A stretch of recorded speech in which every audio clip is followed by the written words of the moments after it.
Good morning. I hope everybody's having a good morning. Well, afternoon, I guess, because it's afternoon. But I know a pile of you are getting a lot of rain. I've been keeping my eye on the weather network because we absolutely were inundated the other day.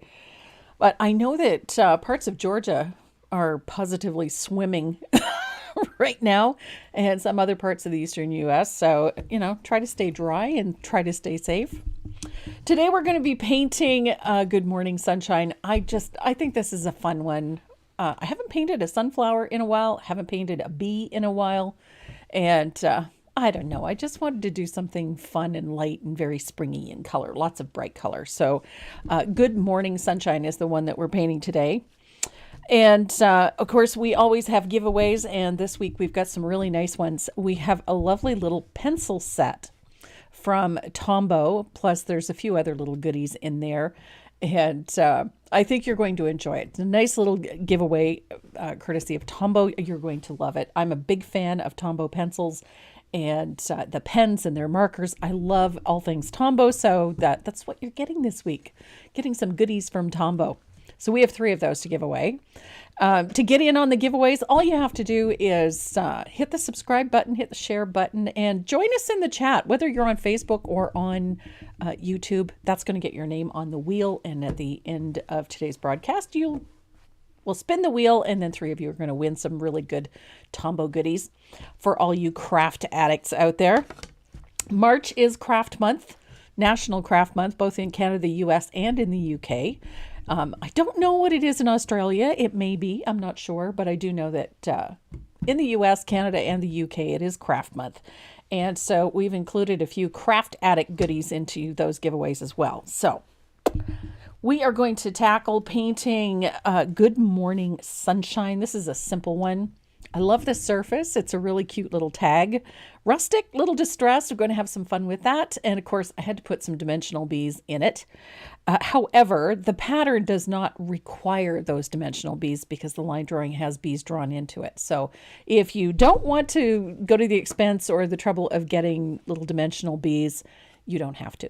And the line drawing has them included. So you'll be able to paint the piece without those extra pieces. But if you're anything like me, I just love the dimension that they add.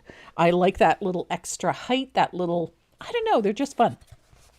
There's something cathartic about gluing things together. So that's what we're going to be doing today. Good Morning Sunshine. Bright, happy sunflowers. And the other thing that I did with this was I incorporated some of the new colors from Decor. I got mine the other day, and I've been really excited about them.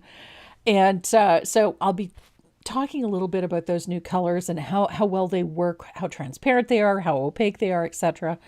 Just to give you an idea of how to work with them. I've been having a blast. I think I've painted 3 pieces so far using the new colors, and I'm having way too much fun with them. So if you guys are ready to get started on Good Morning Sunshine, so am I.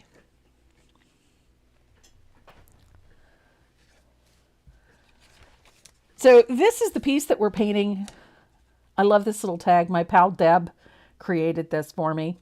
I told her I wanted something rustic and distressed and wonky, and she made me something rustic, distressed, and wonky. So, and then the rest was up to me. I had to come up with some fun things. This one, I had to go take it down. I had mine hanging in my kitchen window. It's just a nice, bright, and colorful piece to hang up. So it is a fun one. The line drawing also includes some other lettering. So if you are not, if the Good Morning doesn't appeal to you, you can use something else. And I just think that this is a fun piece. So to get started, my surface is base coated with 2 coats of Aqua Sky. This is an older color. I think it's from 2019. I love this color. It's a beautiful blue. There's Miss Sandy. It's funny. I was talking to a fellow painter the other day, and she was asking about where to get the little brayers that I work with. I love my little brayers. And so if you're watching Pat, you can scoot over to Sandy McTeer's website. She's got all those little mini brayers. I love them. I have about 5 or 6 of them. So just to answer that quick question. So 2 coats of Aqua Sky on our surface piece. Let it dry well. I gave this a very light sanding just to smooth it out so that I didn't have that pebbling. And then we're going to stencil this with, this is M square stencil, and it is M222, which is the 1/4" polka dot. And this is also available on my website. It's also available on Sandy McTeer's website. You can get it there. So if you're closer to Sandy than you are to me, you can always get this stencil from her. So I like to tape mine in place so that it's well secured. And then the color we're going to use is a little bit of warm white. Now, I used polka dots, but honestly, you could use whatever you want. We're just creating a little bit of pattern back there. Of course, it would help if this stencil was straight. Here we go. Just wanted to create a little bit of pattern back there to break up the blue, and I wanted something fun, and polka dots are fun. So I'm going to use my 1/2" stencil brush and a little bit of warm white, and I don't think the camera is picking that up at all. There it is. Okay. So swirl it in both directions, and then come over to your paper towel and just blot a little bit to take off the excess. And then just lightly stencil this in. Now there's the stencil brushes. I know somebody's going to ask. You can get these at thebrushguys.com. And if you have an order, other stencils, other brushes to order, they're a great resource. I use all of the Dynasty brushes. And you can use a coupon code Tracy M, give you a nice little discount as well.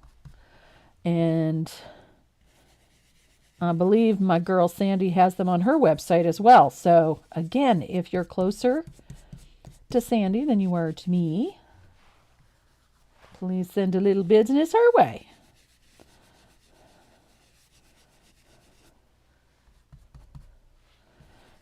I love this surface. This little tag is just too cute. I have a feeling I'm going to be doing more bee stuff on the surface because it's cute and it's funky and it's fun. And it's an easy one. Now let's see if I'm missing anything. Thanks for the link, Sandy.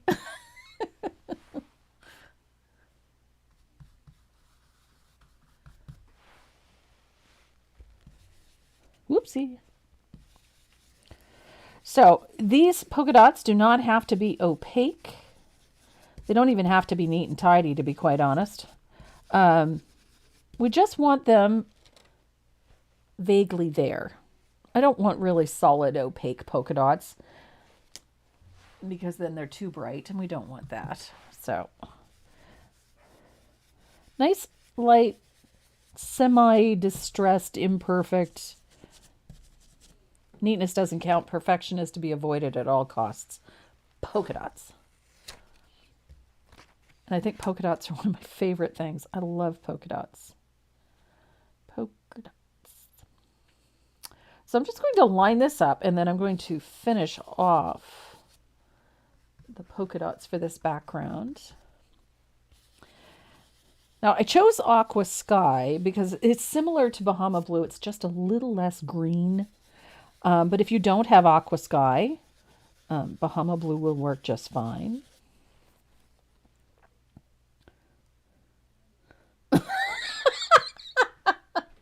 Cindy, that's hilarious. What do I do if they get too bright? Well, I'm going to show you, Linnell. We're going to, if they get too bright, we're going to distress it a little bit. So if you get a little too heavy-handed, it's okay.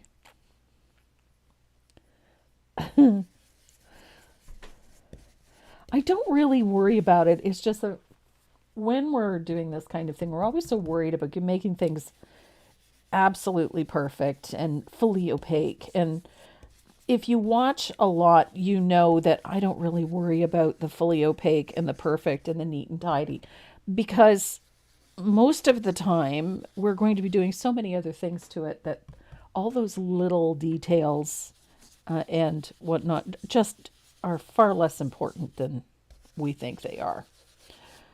They serve a purpose, but we don't have to kill ourselves to make them perfect. So I think I'm happy with that. I'm going to move my stencil and check. Yeah, I got a few that are a little too perfect, but that's okay. So we have white polka dots everywhere. I'm going to grab my sanding sponge.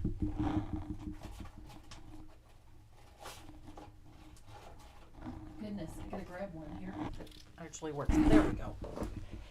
So I'm going to use my sanding sponge, and I'm just going to lightly distress this. And when I'm doing this, I do it in one direction only. So in this case, I'm going vertically. And I'm not sanding so aggressively that I'm scratching or gouging the surface, but enough that I'm just wearing those dots down a little so that they're nice and smooth. And they're pretty. So it softens them. And if you've gotten them a little too bright or a little too heavy, this also solves part of that. Because I have a few that were a little bright, but there we go. So I'm going to get my fugly brush out with just a little bit of water in it. And I'm going to just brush the dust off, like so. I'm going to go pick up some dog food and bully sticks. Okie dokie. You do you, boo-boo. So, I'm going to dry this real quick. Hi, Patsy. Yes, the tags are available on the website. We do have this in a kit. So it comes with the bees. This sander, actually, I got these at Home Depot. My little sanding sponges.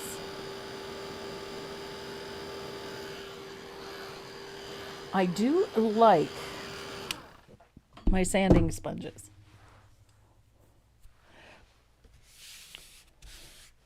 Yep, I sand after my base coat just lightly, just take some of the pebbles off if it's a little, if the MDF pebbles a bit.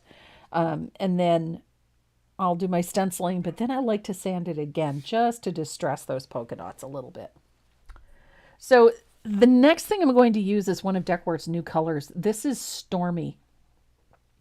I really like this blue. It is hard to describe, really. Carol Colbert is my fugly brush from Dynasty. What size is it? It's a 1-inch Dynasty Encaustic Oval is the name of that brush. And they are available at thebrushguys.com and sandymcteerdesigns.com.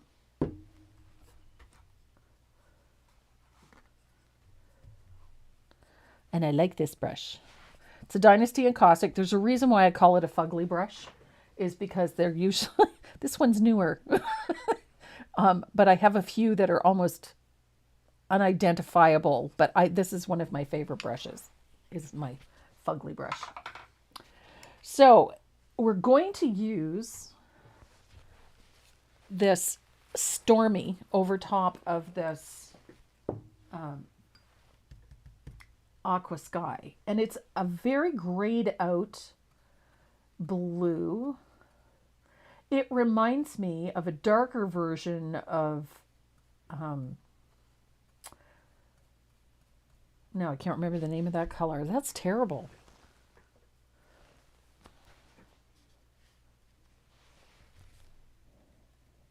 And I'm going to put just a weak wash or float along the outside edge. It's just going to darken the edge slightly. I didn't have quite enough paint in the brush. But I really like this sort of grayed out tone. I don't want a perfect float out there. I want this a little distressed. So I'm not worrying about getting it absolutely perfect.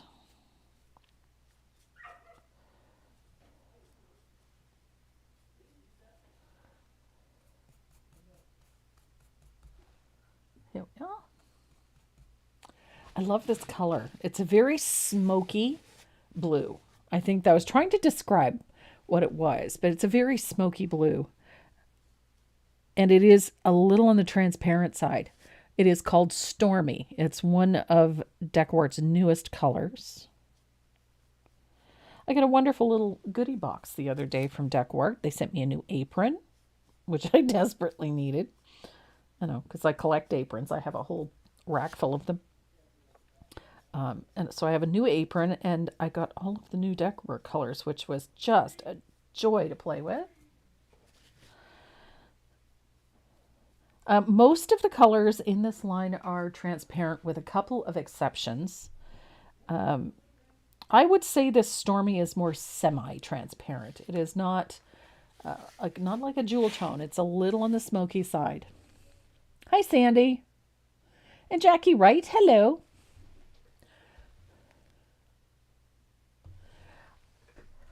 Stormy is a slightly grayed out blue tone, and I'm really enjoying this color. I've got a little bit of a halo here I need to get rid of. There we go. So it's not a dark float that goes around the outside edge, nor does it have to be neat and tidy. I just want to change the tone from this lighter value in here to a slightly grayed out value towards the outside edge. And then, and I know you all saw this coming, I'm going to repeat that with a little bit of thinned asphaltum. I love my asphaltum.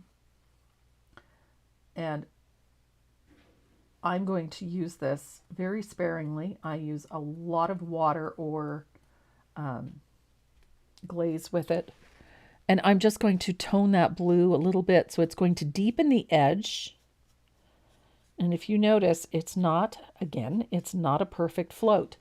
We're just giving that edge a very soft, aged look. So it catches, it's a little dark in some places and a little lighter in others.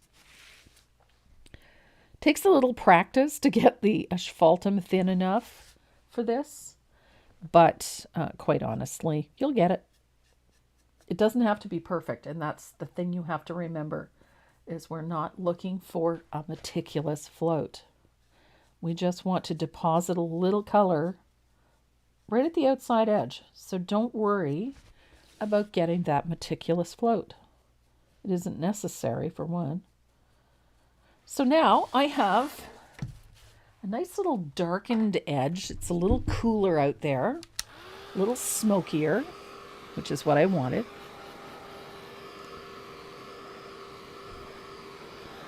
And we are ready to trace and transfer that line drawing on.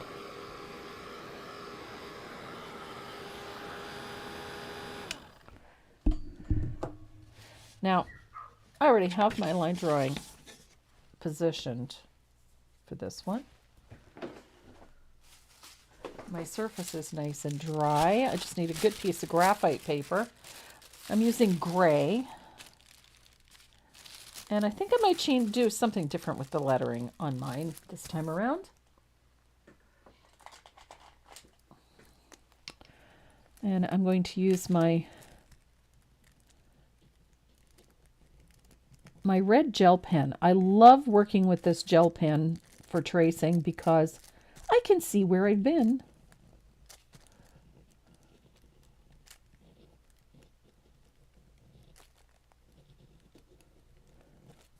And this just makes life so much simpler.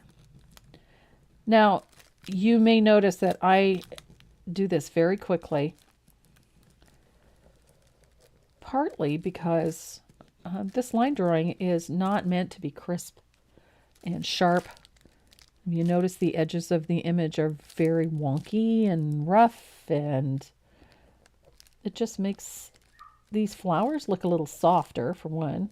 There we go.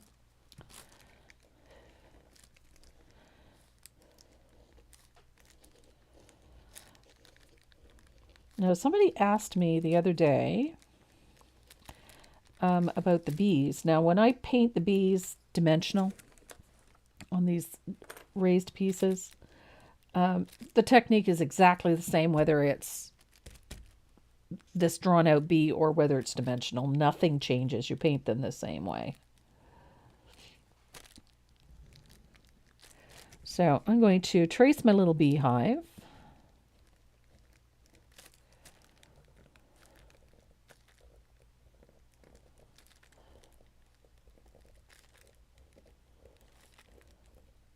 This is not actually a hive, it's called a skep. The hive is what's inside it.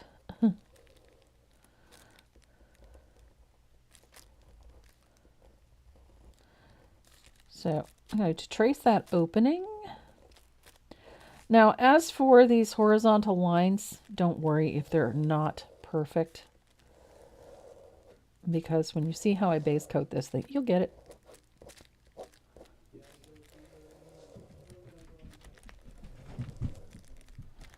There we go.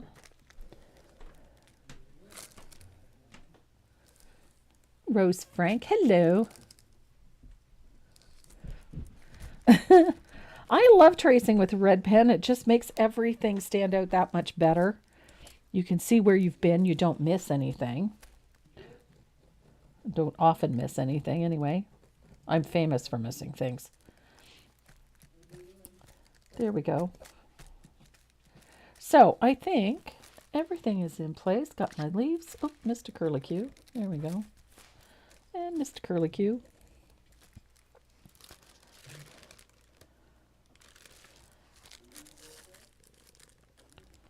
I'll put my circle in the center and excellent. Now I'm going to leave my line drawing on because the lettering is on it. So I'm just going to flip it in behind like so.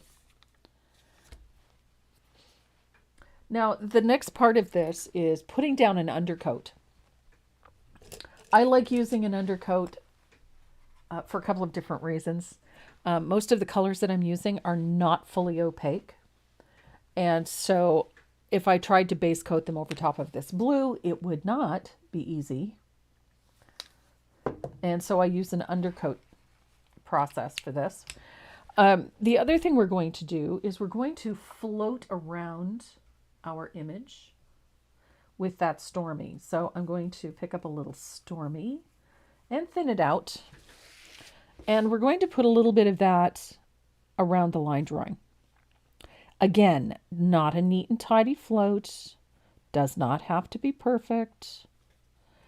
If you find that it's a little rough, you can always grab a mop brush and soften your float if you want to. Mine was looking a little harsh there. But you'll notice when I'm laying down a float, I have the whole chisel edge of my brush on the surface. I don't tip it up on its point, anything like that. I use the whole brush, just like that. Here we go. And then I'll just soften that a little bit. And Bob's your uncle, Sally's your aunt. We're ready to go. So we've got that little shadow in. All that's going to do is just lift this off the surface a little bit. And I'm going to make it match what we have around the outside edge. So I'm going to pick up a little bit of asphaltum. And again, heavily thinned. Doesn't have to be neat and tidy. I just want to tone that shadow a little. Just a little. And then I'm going to take my mop and soften that out as well.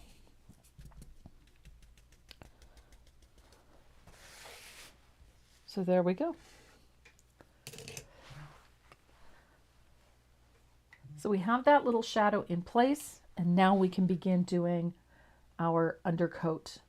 Now, when I do this, I'm using white paint, warm white usually, and lots of water or lots of glaze.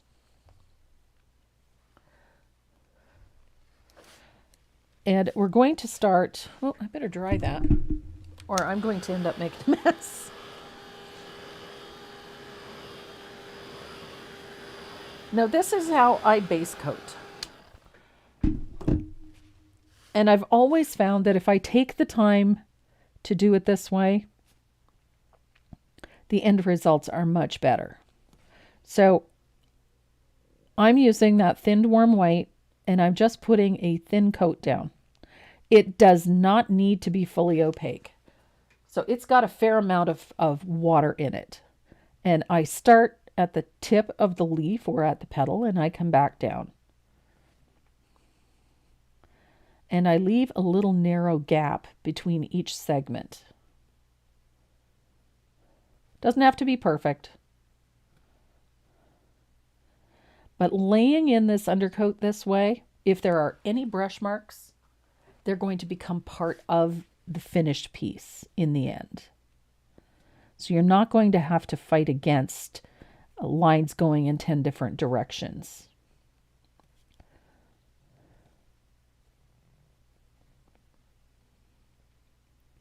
And again, it doesn't have to be perfect. And it is surprisingly fast to base coat this way.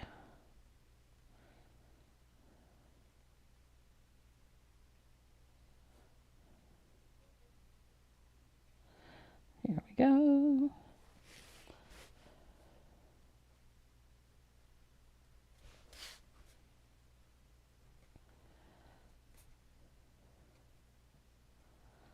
Much less work, actually.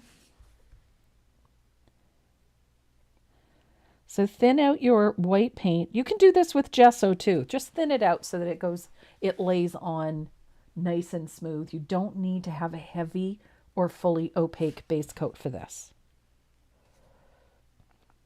So when I say my paint is quite thin, it is quite thin.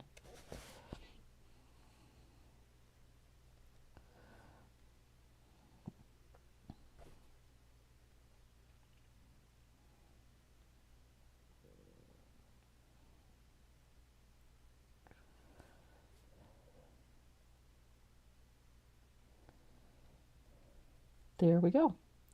So flowers, base coated. Easy peasy. So we have a nice little undercoat underneath.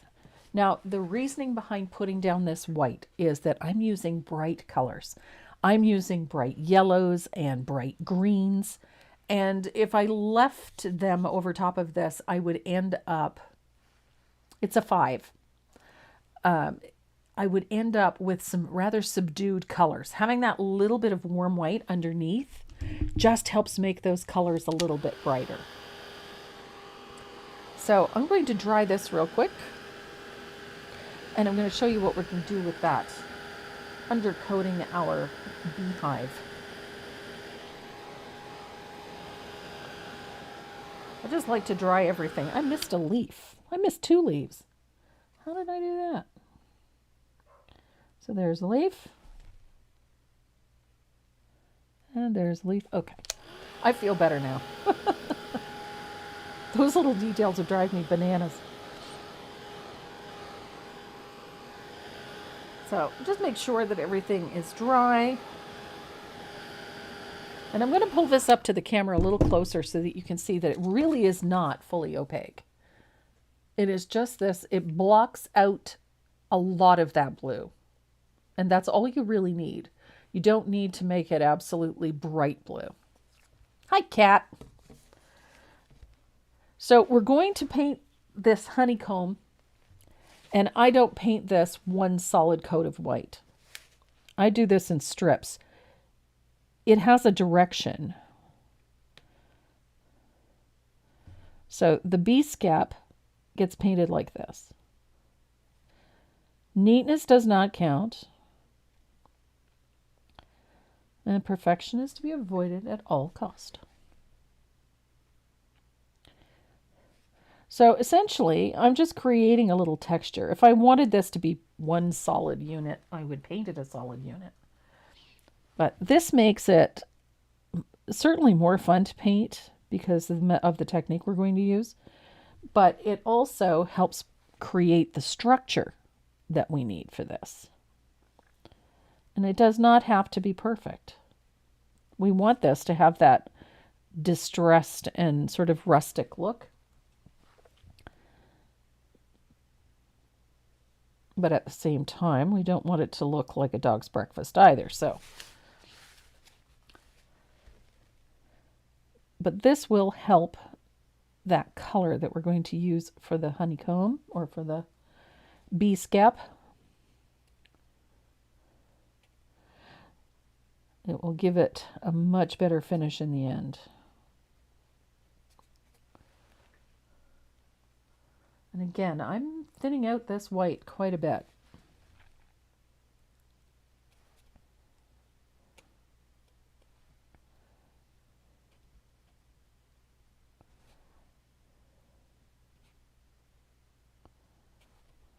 There we go. And I like leaving that little space between things. You really don't need to take the time to trace everything back on this way. That's another thing that drives me crazy. I really don't like tracing things a second time.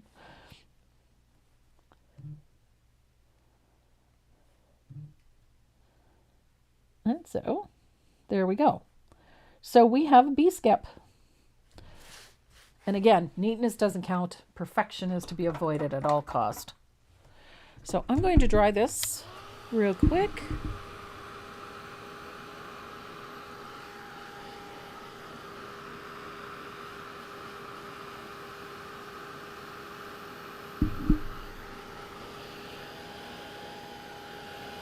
And then we're going to grab some asphaltum.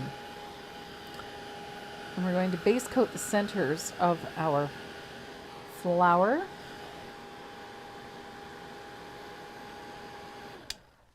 Now I have a filbert here. I'm going to use my filbert for this. And if you're looking for it, it's a number 8 water lily is the filbert that I'm using. And I want this center to be textured. So I'm just going to pity pat my color in. Like so. And again, neatness doesn't count. I'm not looking for the perfect center. And I'm not looking for a fully opaque base coat for this yet. We'll get there. It just doesn't all have to be done in one go. And so it's also textured. It has that rough, sort of rough texture to it, which we want.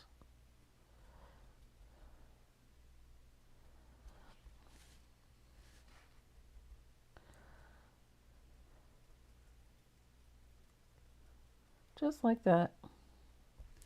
Easy peasy. Now I've got a smaller round. I'm going to grab that and we're going to put some color in the center. Okay, I got a small flat or a small filbert, either one. I'm going to come into the center of the opening here. And the opening of our bee scap is going to be painted with asphaltum as well.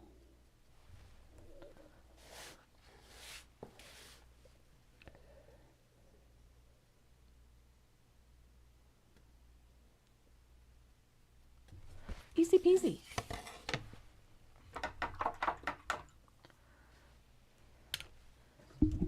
So I'm going to give this a really good dry. Somebody commented last week that I might need a new one of these. This one has been dropped so many times it's not funny. I have 2 of these. The other one makes noises and overheats. This one just makes noises so far. Sometimes it's really quiet and other times it makes a bunch of noise.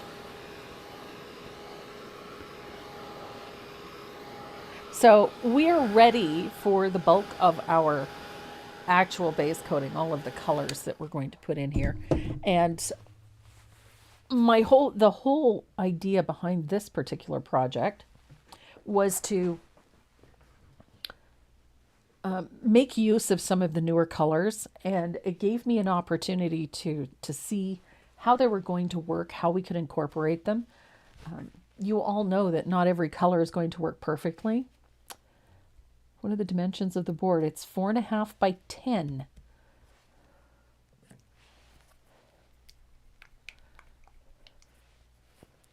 So the first color I'm going to work with is this one. It's called New Leaf.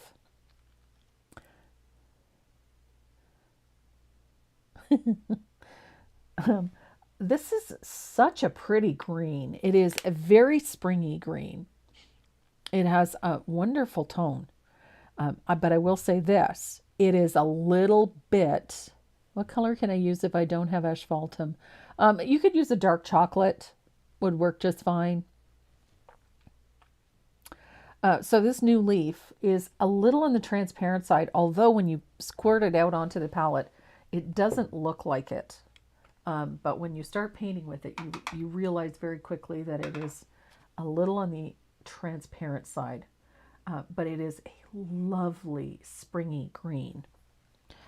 So we're going to base coat our leaves with this New Leaf.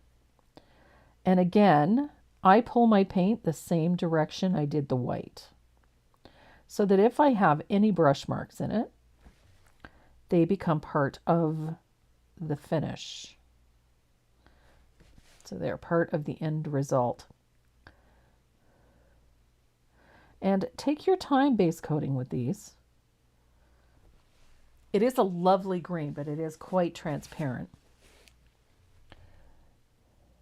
And it really needs to get that brightness. It really needs that little bit of white underneath. In this particular case, because we're working with that blue background.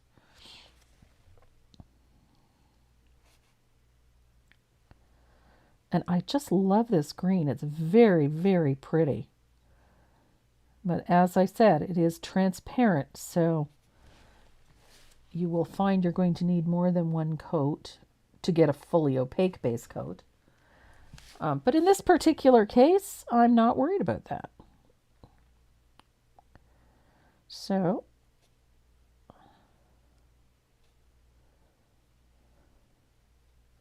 very pretty color. It has that, there's a vibrancy to it. It's a lovely green. So for me, one of the first things I do when I get a new color added to my palette is I need to find colors that A, I can highlight it with, and B, that I can shade it with. Now, I have a tendency to default to my favorite shading color, which is Plantation Pine. And there's a reason for it. It is a very transparent, nice deep green. In this case, it's a little muddy, but it is just the right green, if you understand what I mean. It's just the right green to shade this. It's just so pretty. So, but it takes on a little earthy, a little more earthy the minute you start shading with it. So I've got one coat of that green over top of that white, and that's all I'm putting on. I don't need more than that.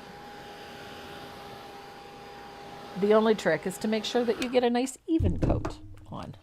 So I have my shading color, Plantation Pine. I love this color. It has long been a favorite. And I'm going to switch to a smaller angled shader. I'm going to switch to a 3/8. This one is a faux squirrel. I want this one because it holds a ton of water. It holds a ton of paint. I also like this one because it has a really sharp chisel edge.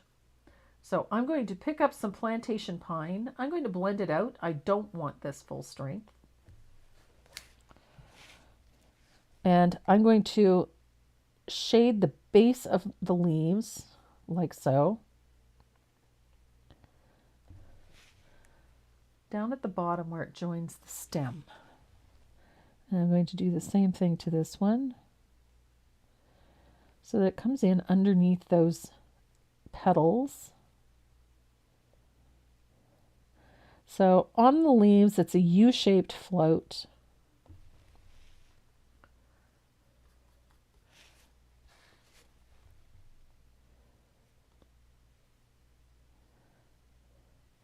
I like using this method. It gives me a nice bit of depth. I see, look at the plantation pine. It's just that nice transparent green or semi-transparent green. It's just earthy enough that it lends a little more depth. And it's a really nice green for this new leaf. Very aptly named because it does look, it's one of those greens, looks very fresh, like it just popped out of the ground. Great color.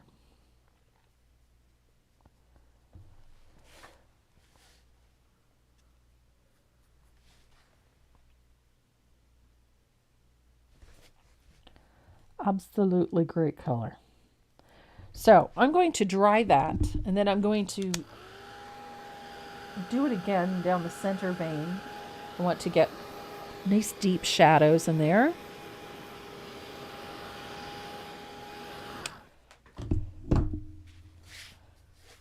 So I want a nice deep shadow down the center vein of my leaf. Oh my goodness, I think I got too much paint in my brush here. And not enough liquid. There we go. Down the center vein.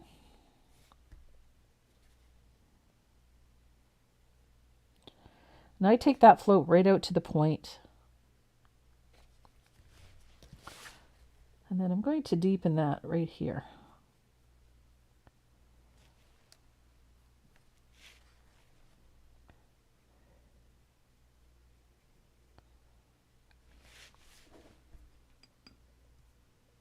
So center vein, and then go around and deepen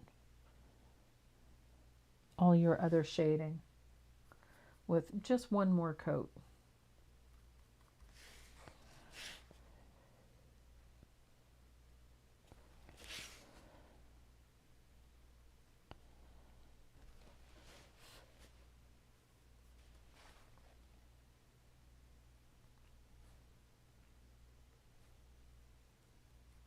There we go. Oops, almost forgot this little leaf again.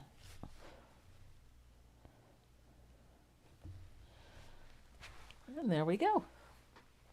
So just those 2 weak floats of the plantation pine shades that green really nicely.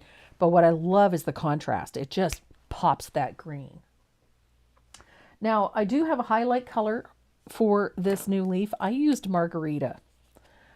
Although it's a very high yellow green, Margarita is a little more transparent than, say, Matcha Green.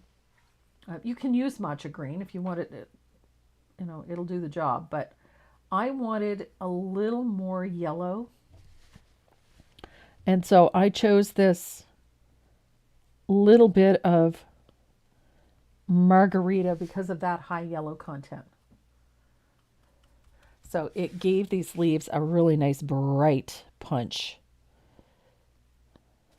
It's not a harsh contrast, but it just gives them a little bit more zing. Look at that.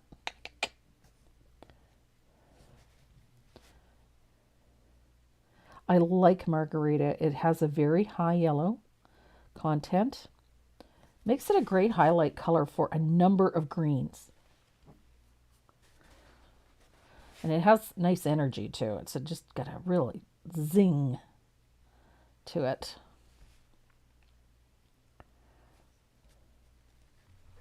And I'm using the Sandy McDeer method of blending. Using my fingers. Whenever I overdo it on a float, just use the, that's why my hands are always covered in paint, because I'm forever blotting things with my fingertips. So we have leaves. Super easy way to paint leaves. But we still have quite a bit to do on them. But this is with one coat of that new leaf over that white base. So we got all the brightness we wanted. I know, best 10 blenders ever.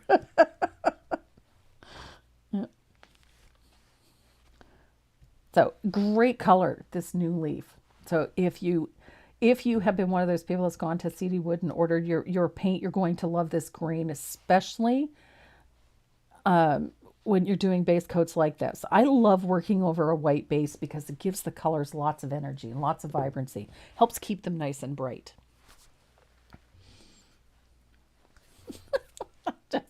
I've constantly I call it the Sandy McTeer method because I've watched her do that so many times, just like smudge and blot things with her fingers. And I didn't realize that I did it too for the longest time. But when you see somebody else do it, that's when it hits home. So I think, I've got to be honest, I think this is my favorite color of the new colors is Baby Duck. I just absolutely love this color. It is just a gorgeous yellow. I like yellow anyway. It's not a color I wear because I look terrible in yellow. But I love painting with it. It's such a bright and happy color. And so I really fell in love with this Baby Duck. This is the only color in all of these new colors that is opaque. And it actually is just a gorgeous yellow. It's very sunny. It's not as bright as Sunny Day.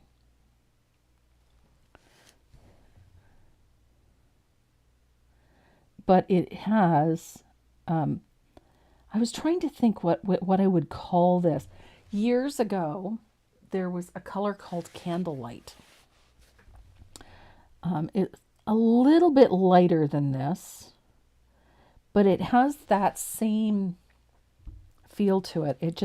It glows. I think that's the word I was looking for. It's this yellow glows.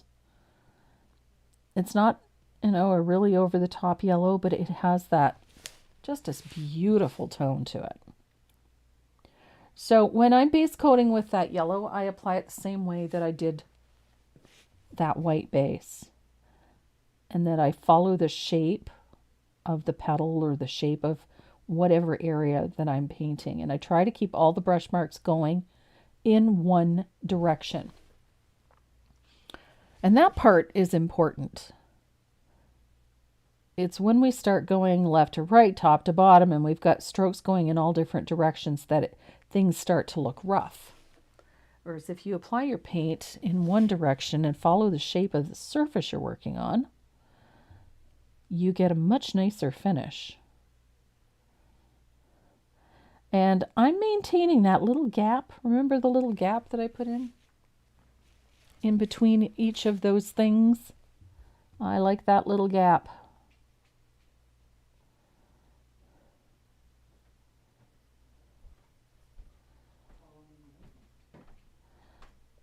So, and I think I should probably switch to a smaller brush for that. But so as I'm stroking things in, I'm following that one direction, and I follow the shape of the petal, and I pull everything back towards the center.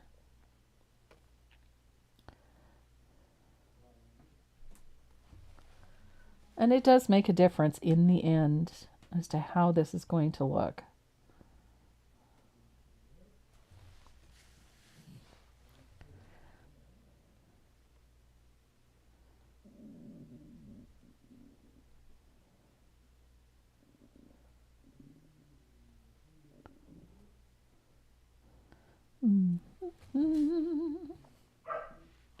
So I'm going to rinse out. I'm going to switch to a smaller brush. I think I'm going to use, where's my rigger? There it is. I'm going to use a nice big rigger here. I've got a number 4, I think it is. Nope, this is a 2. And I'm going to use my rigger to finish off these smaller petals in the background here.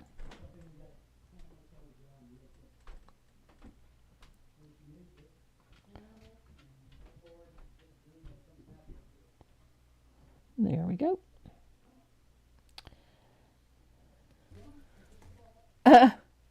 You heard Maze?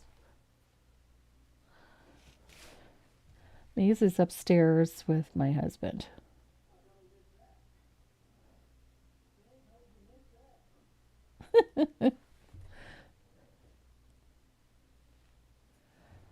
I'm kind of fond of the name too. baby duck. But I had a flashback to like the 70s when I heard the name the first time. And yellow did not come to my mind when I heard it. Um, when I was a kid, there was a baby duck was an inexpensive, very inexpensive champagne sparkling wine product known as baby duck. I don't even know if it's still made, but um, that's what came to mind. I don't know why, but there we go. Yeah, you can hear Maze. Yes, if you're looking for riggers, the Brush Guys and Sandy McTeer carry both of them. Look at mine. It's tragic. Hi, Sharon. Get your water. Sharon, did you get your water wings on? Oh, you guys got more rain than we did. That was terrible. So I'm going to dry this. There.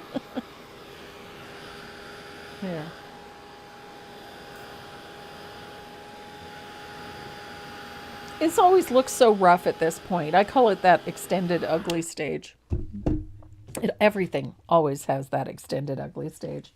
I did see a spot here that I didn't quite get. There we go. So even if it's not perfectly opaque, oh, I know, it was wicked.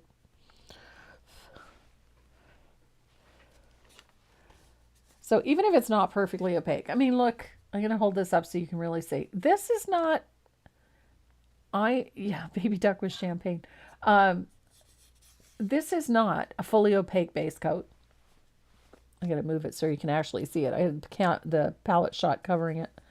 It is not fully opaque because we're building things up as we go. And I have to send out a happy birthday to somebody really special before I forget. And thank you for reminding me because I'm brain dead these days.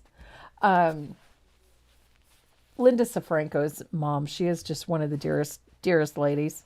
And she is celebrating a birthday today. So, Mary, I hope you have an absolutely fabulous birthday. And both Renee and I are sending mwah, mwah, mwah, much, much love. Have a great birthday. So, now we have to paint this bee skep. And I couldn't wait to play with this color, the salted caramel. It is a little on the transparent side, but oh my gosh, it is such a gorgeous tone. So I'm going to do my bee skep with the salted caramel. It's a great color.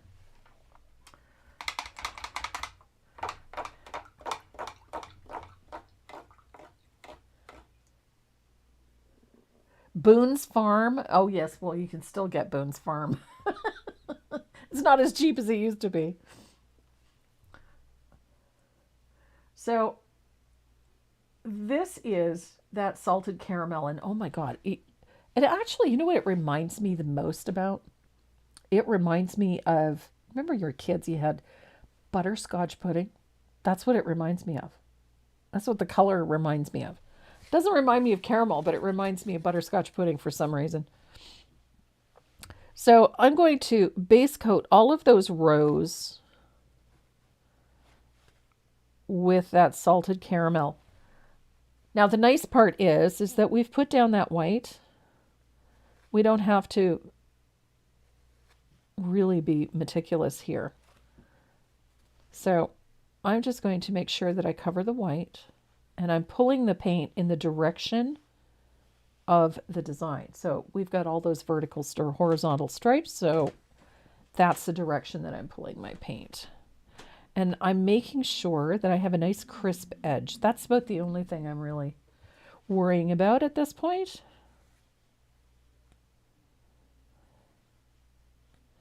Just to make sure that I have a nice crisp edge. And my paint gets pulled all the way across.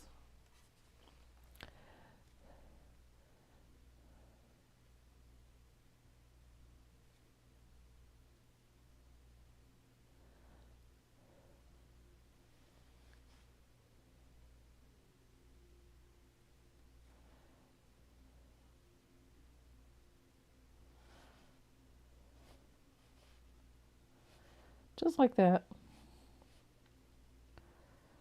Now, this B-scap has got texture, so you don't have to fret or stress over making things, absolutely perfect, because it needs that texture. So, Sandy, have a great day, sweetie. And thank you.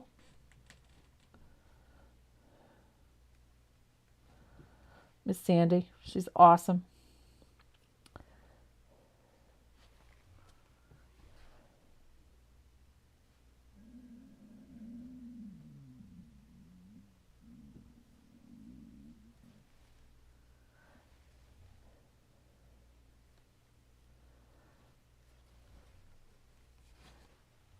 So as you can see, this is a pretty straightforward base coat. Nothing too fancy.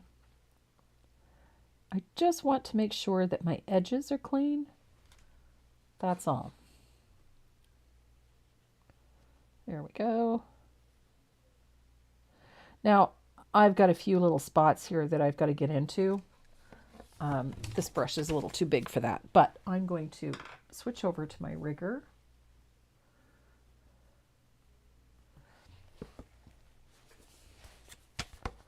And I'm going to, because I've got to get around a few things here, like this leaf, I want to keep those edges clean.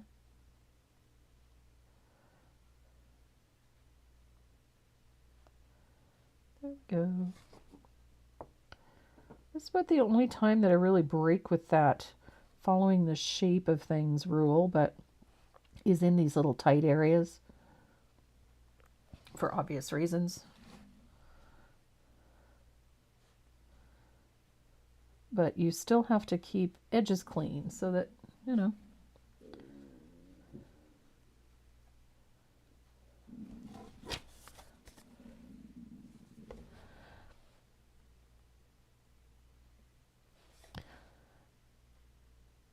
if this thing were any bigger, I'd have it in my lap. And you wouldn't see anything. I think we all do that.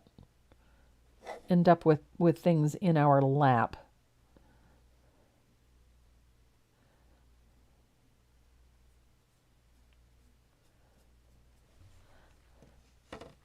So I've got one coat on. I really like the texture that this creates. I am going to take a little more of that salted caramel and just clean up a few little areas that are perhaps not as even as I would like. And I think that's more the case, less than opaque, but just even.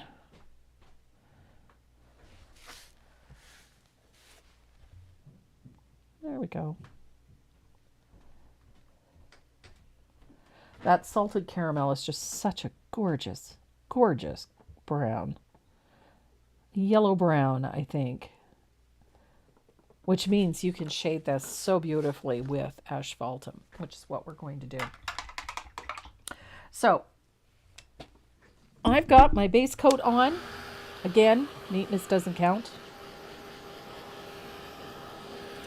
I love this color. And all of these high yellow tones really work well with that blue.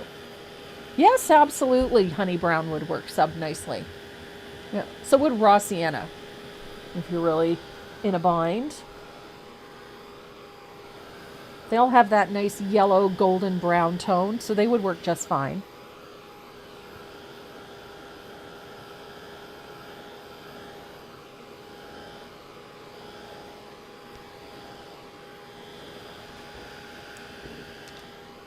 And just make sure everything is dry so that I don't end up putting my hands in wet paint, because God, Lord knows that's never happened.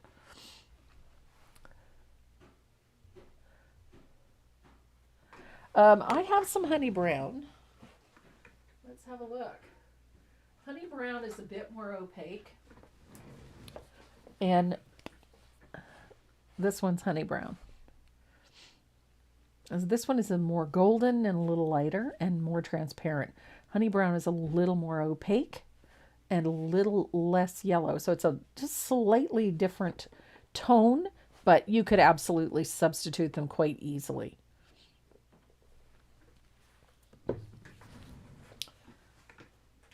And then, of course, the raw sienna is a bit more red, and a little darker. But you could easily substitute, though either one of those two colors would work just fine.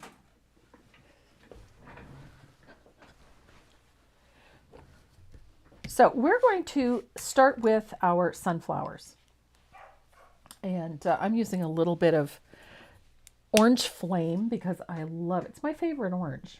It's nicely transparent, has lots of heat. And I'm using a 3/8 angle. And I'm going to blend this color out quite well. And I'm going to start by shading in behind our bee skep here with a little bit of that orange flame. And then each of these petals gets separated by a float of orange flame. So I start with the ones in the background, just to separate these petals, just like that.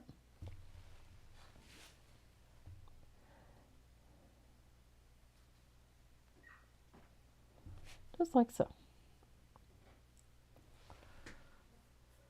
Such a great color. And I like separating these first because it's easier to get into those little spots when you don't have to worry about what's on the other side of it.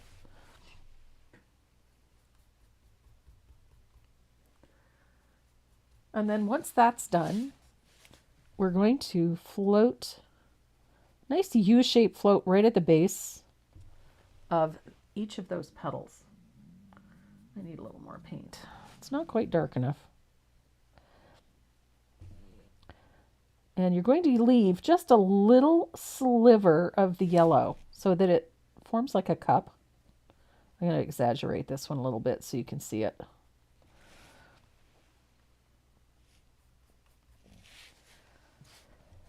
Just like that.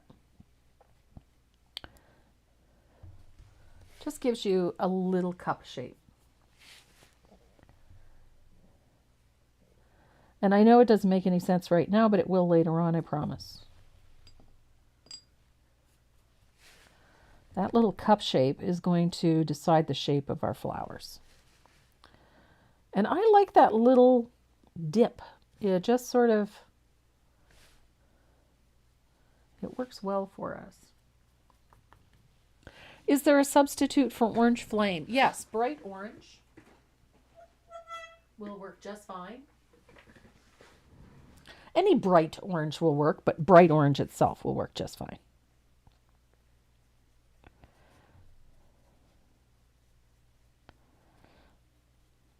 There we go.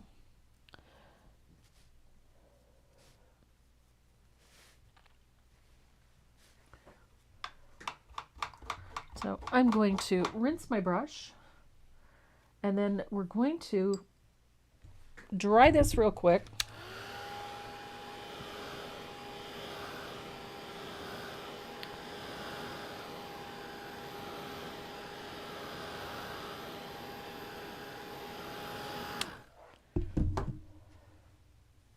And I'm going to pick up some asphaltum.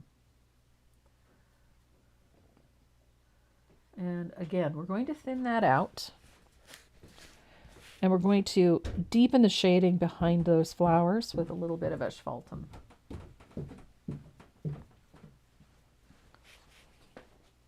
How's everything going? Seems to be fine.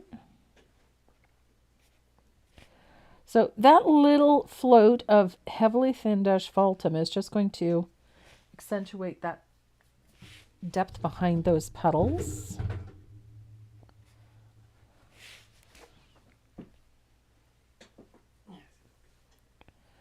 And Renee is back. I went to go get dog food.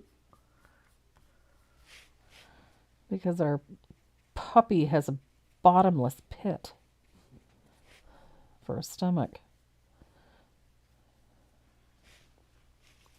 And then wherever you have that orange flame, you're going to put a float of that thinned asphaltum. And yes, it looks a little rough, and that's okay. This would be a cute design on a phone stand.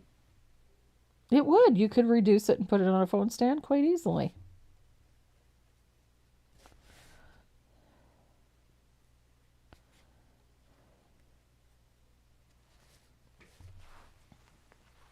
So that little bit of asphaltum over top of that orange just brings it down a little bit. You don't want to bury it.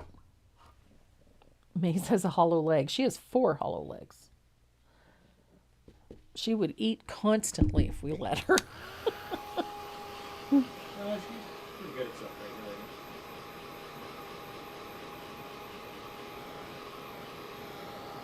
But if it's something really bad, Yeah, like frozen peppers, frozen pepper, chicken feet,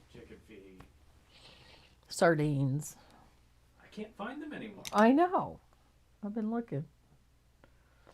They go quick. All the good raw foods disappear pretty quick. Yeah.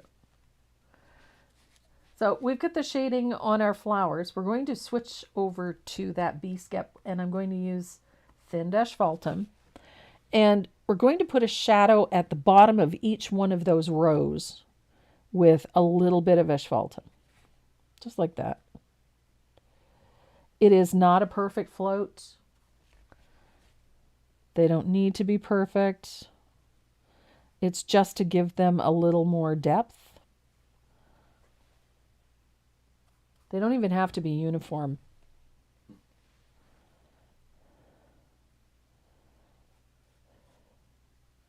Just bought my Sadie some sardines. Good. Oh, Maze will do handsprings for sardines. And She'll- chicken feet. And chicken feet and frozen peppers. And shrimp. And shrimp. Oh Yeah. my God. She loves shrimp.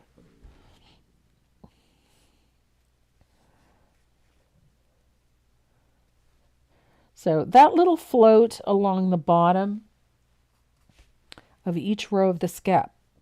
You'll notice I am not worried about whether or not these are perfect, because this actually helps the texture of our bee skep.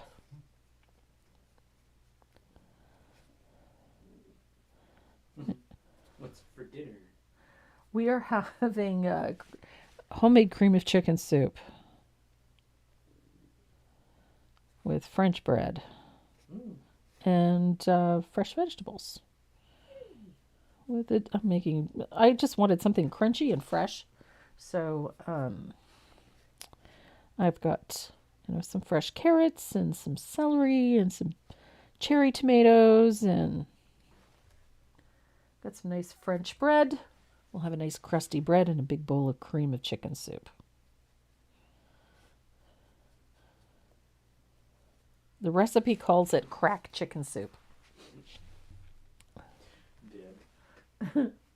Is Miss Deb there? Yeah. Bloomfield.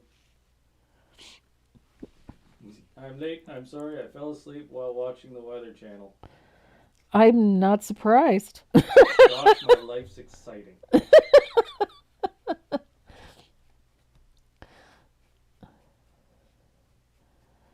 Well, when it comes to having an exciting life, I mean, be very careful what you wish for. Get him out. Get a Mal. That'll solve that. Yeah, if you're bored, you'll never be bored with a Mal. So I have nice little shadow across the bottom. I'm not really fussing with this. I'm going to dry it. That gave us the texture, and it separated each of those rows. And now I'm going to give this a little bit dimension. And we're going to do that by putting shadows along the right-hand side. We want a nice big float along the right-hand side, just like that. It's a little too light. Renee, why is your mic so low? Because he doesn't have one. I don't have one. Technology's being Stupid. We were getting set up today. None of the cameras worked. None of the mics worked. And so he had to disconnect one of the mics to get anything to cooperate. So obviously it was his mic that was sacrificed. So I've got a dark float on that side. And then I need a narrower float on the other side. Just like that. Doesn't have to be heavy. It's just a narrower float on this side.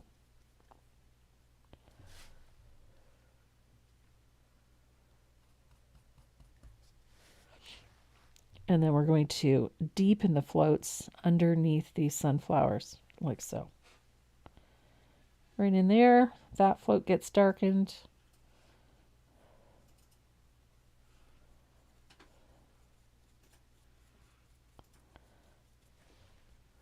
And it may take a couple of floats to get it nice and dark, but it doesn't have to be all done at once.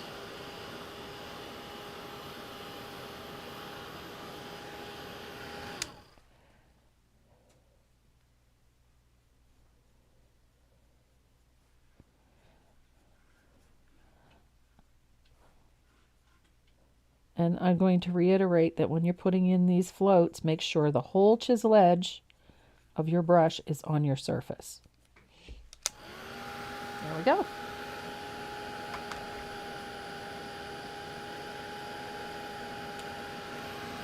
And now comes the fun part. So I'm going to grab my rigger. I'm going to put another coat of asphaltum in here. And I'm going to make sure that my edges are nice and sharp. Oh my goodness. I wonder if the microphone picked that up. I don't know. My stomach just rumbled. Holy Moses. I think I hadn't eaten in weeks. I could go weeks without eating, I think. Maybe not. Not good for you. I could, well, no, it's not good for me, but I couldn't go that long without cooking. I could do with not eating, but I couldn't not cook. Oh my goodness, Sharon. I need to eat lunch. Yep, it did. My God. Well, that's embarrassing. My tummy rumbled. So I'm going to grab a color, lamp black. I need a little bit of lamp black. Oh, that's a lot of lamp black, but oh well. And I need an angled shader. Where's my 3/8? We're going to put a shadow inside the mouth of the skep. And just inside this opening here. And it's a float of lamp black. Don't be shy with it. Just on the inside of on the left of our bee skep. It's a nameless wheel today. Nameless wheel? Shouldn't be. I have 191 names on here already. I have a rumbly in my tumbly from Winnie the Pooh. Yes. Well put.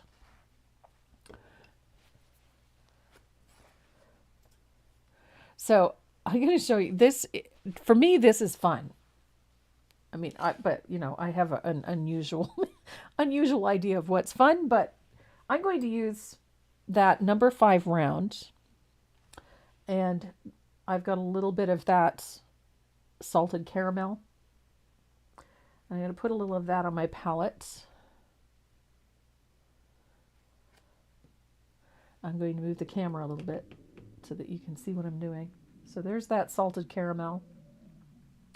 Good Lord. Did you eat? I did this morning, yeah. And I'm going to add a little bit of baby duck to it. I just want to make it a little bit lighter. And white just kind of made it look muddy, so I decided to use the baby duck. So I made a slightly lighter version of that salted caramel. And I'm going to put a stroke like this on each of those rows.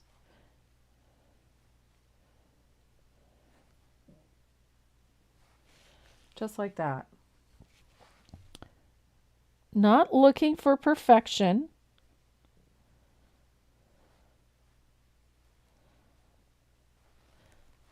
And it's to the left and down the center of it. And I'm coming about 3/4 of the way across.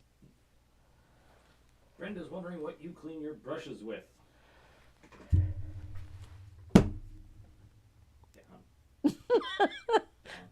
Jack's Studio Soap.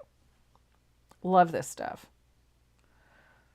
And now Decor sells this. It's fabulous. So we have on our palette that brush mix of the salted caramel and a little bit of that baby duck, just made a slightly lighter value. I'm going to add a little more baby duck to that mixture so that it makes just a little lighter again. And I'm going to come in a little bit from the edge from where I started with the first stroke, and I'm going to put a stroke of this mixture. And it's going to be about halfway across. And again, don't putz with it. Don't overthink it. Just stroke it in. These things are textured. The bee scap, it has texture. So don't overthink this. There we go. So it got a little bit lighter again. I'm going to have to mix another batch. I didn't quite make enough the first time. What older color can be substitute for baby duck? Banana cream.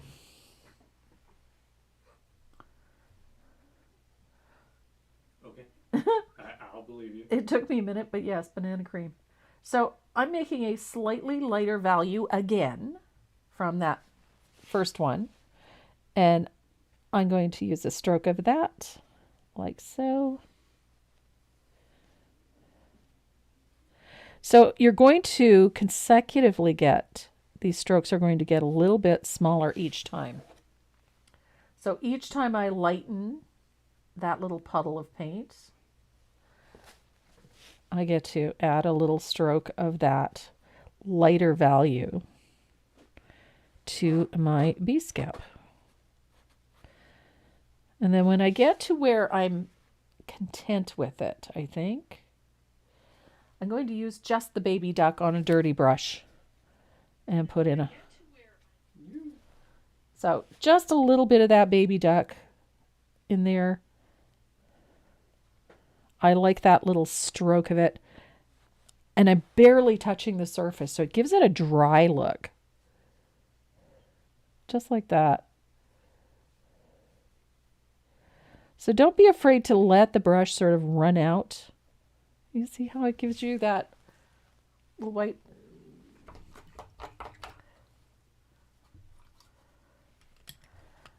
And then you can adjust your shadows on your bee scap, which means I'm going to pick up a little bit of asphaltum. I'm going to make these a little darker on this side. See how nice and dark it is down here? I want this depth over here. So I'm just going to quickly float in a slightly darker shadow over there. There we go. And there's our bee scap.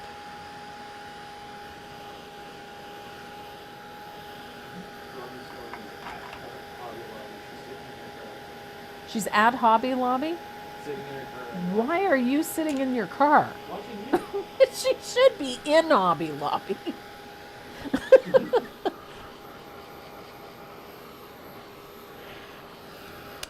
Now, if you find that you're not getting enough of a highlight on there, you can come in with a little bit of warm white and a little touch of that baby duck. Just make yourself a slightly brighter yellow.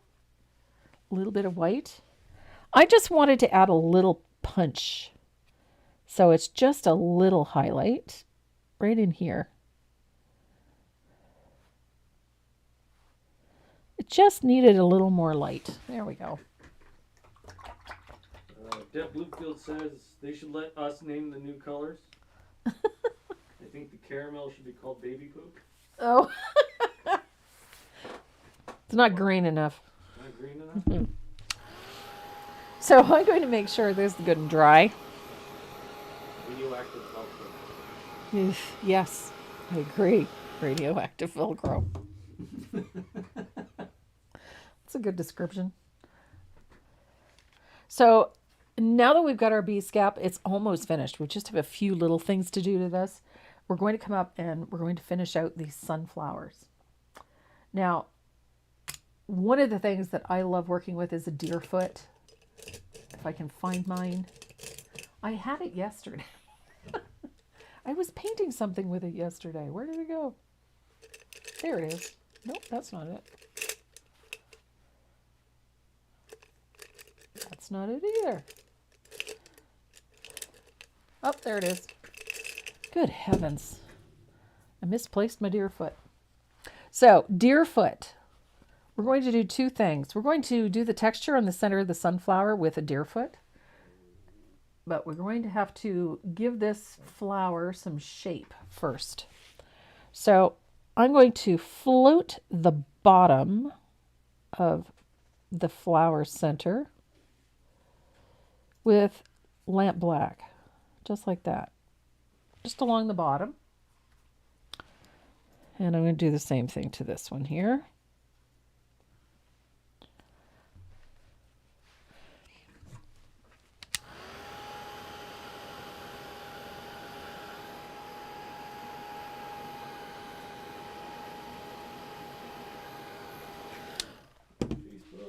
And then there is a circle in the middle of this one, and I'm going to float the inside of that circle along the bottom with a float of lamp black. Just like that. Easy peasy. And then we're going to use the deer foot.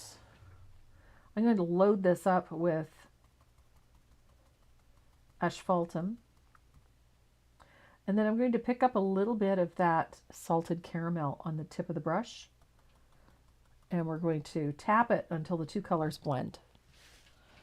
And then I'm going to use start at the top of the sunflower where it's lightest.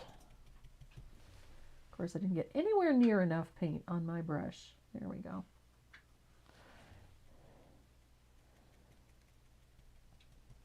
And I'm just going to stipple, just like that. Now you could do this with a little bit of this of the baby duck if you wanted to. If you wanted it a little bit lighter. Ooh, that worked nicely. But that little bit of color, it just lightens the color enough so that when we're stippling, it gives us a little highlight. But one of the other things that it does, and you might notice, is that it begins to give the center of that flower a little more opacity. And this is why we didn't need to have that fully opaque base coat. And then I'm going to do the same thing to the center at the top of that flower, top of that inside circle. Just like that.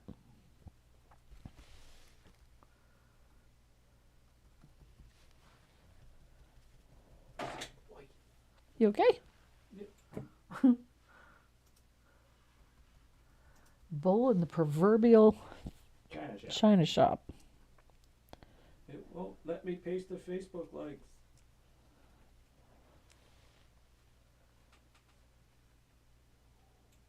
Is it too many names? That would be a unique problem. Ooh, I got too much white in there. Hello. So I'm doing the same thing to my sunflower down here.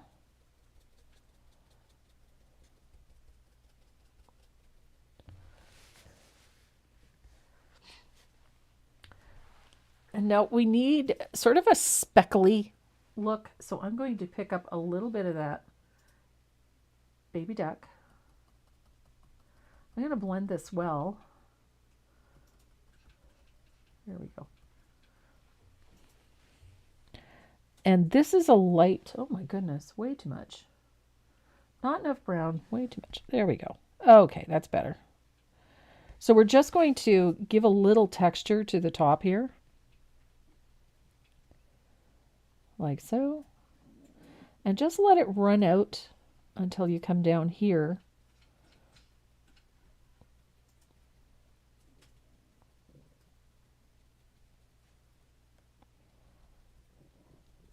And it just gives that center a little more texture. I need to fix my middle here. I don't know if you can see that. Well, obviously you can see this, but I don't have enough depth around that middle. So I'm going to take a little bit of asphaltum and a little bit of lamp black because I messed up. There we go. I needed to fix this because otherwise it's going to be out of balance. There we are. Well, Facebook's been busy. Are they busy? Yeah, we got 301 names here. Wow. Oh, I got some doubles. Okay. I was going to say, that's a lot. Get rid of one double, now I have 300 names. Cheryl Ball. Yes, Deb Bloomfield, you're on there. Cindy is on. This is on. I'm sure that we are fracturing that, but probably.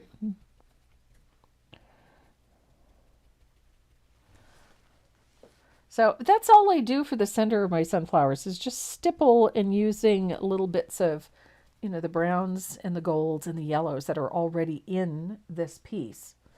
So I'm going to load up with a little asphaltum, pick up a little bit of that salted caramel, and I'm going to stipple a highlight onto the top of this sunflower here and make sure that it's got a middle. There we go.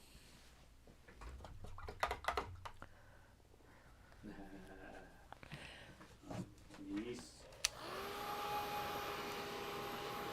And this part is fun. I'm a big fan of dip dots, so you know you're going to have some dip dots. So I'm going to use a little bit of that salted caramel to put in just a few random dots. You don't need to have them close together or a lot of them, but just to add a little texture to the top. I put a little bit in here as well. And a little bit along the bottom here.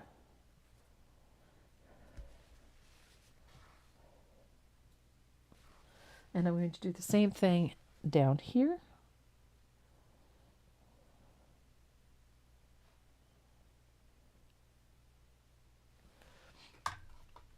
And then I'm going to repeat that with some lamp black, but in the shaded areas.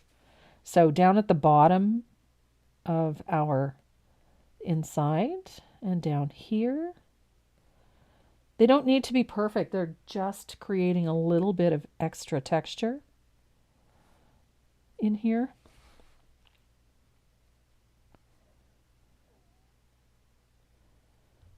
Okay, Judy Thacker's trying to cheat. Why? How can she cheat? You're the one that's copying and pasting. It's exactly my... Unless there's multiple Judy Thackers. Oh, there's only one.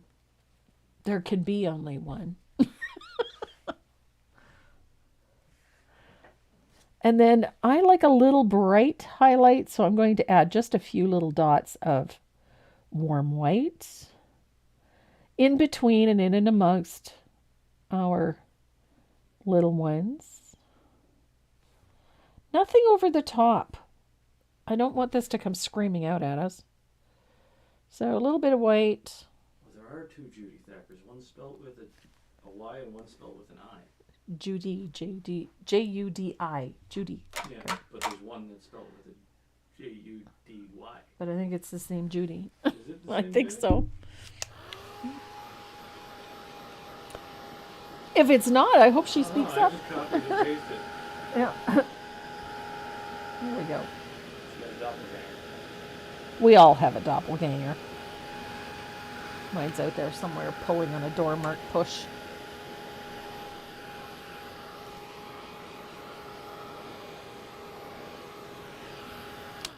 So now comes the fun.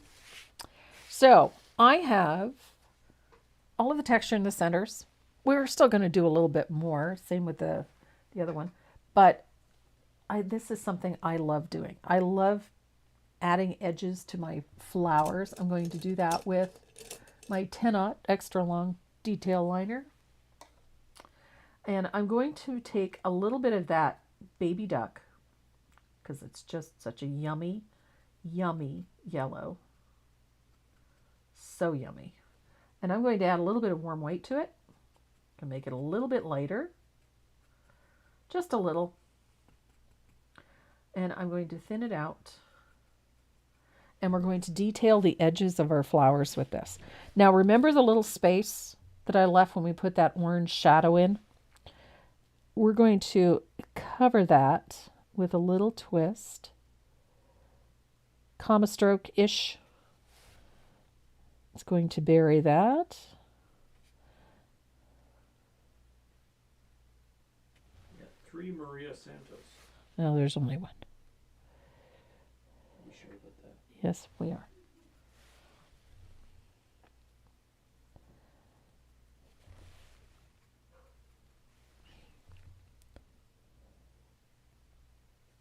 There's only one Mary Galliotto. She's one of a kind, that's why.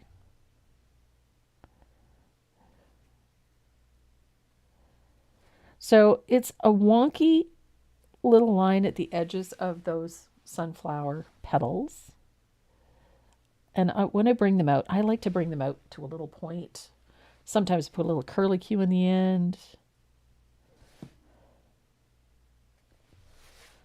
It just gives a nice finished edge to these petals.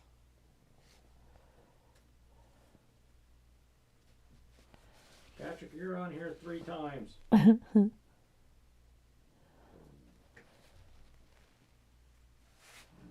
you are only on here once.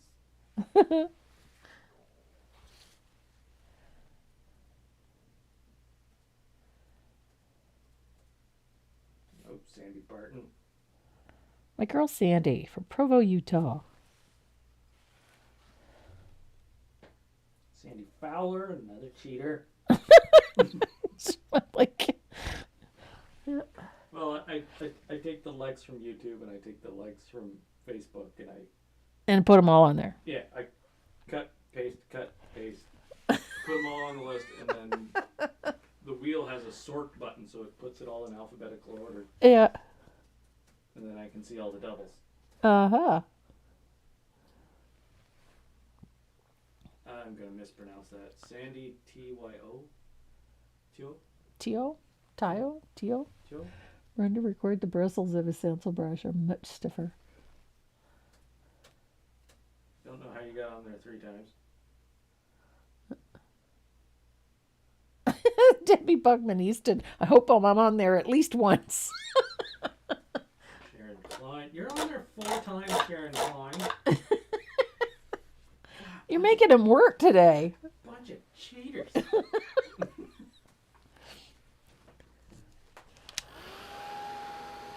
So I'm going to dry this real quick. And then we're going to do the same thing to the leaves. And you can do this with either a lighter value or a darker one. I chose to do it with a darker one. So I thinned out a little bit of plantation pine. But you could also do it with the margarita and make it a little bit lighter. Either way, it's going to work. I just kind of liked the darker contrast for this. So I'm thinning out some plantation pine. And I'm going to do the same thing to the leaves that I did to the sunflowers. I use that little squiggly line. I just like how it looks. Just softens everything nicely. And it's very forgiving, which is an added bonus for this, is that it's a little forgiving. So you can shape your leaves. If they're not absolutely perfect, it just it gives everything a nice little finish. And I like that. And total names? Yes. 241. Nice. All the doubles are gone. Okay.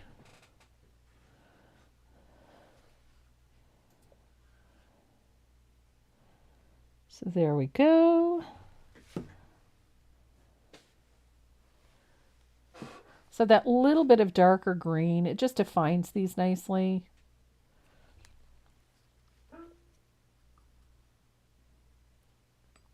The heck was that? I don't know.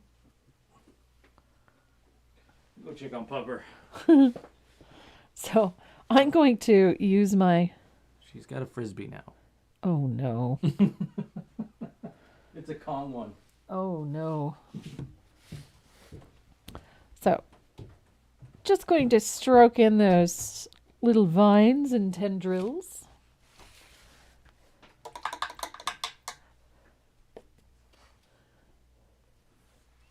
So I'm going to dry this real quick. I just love how that little bit of color and edging, it just softens things. It finishes the edges nicely. It's just a fun way to finish things off.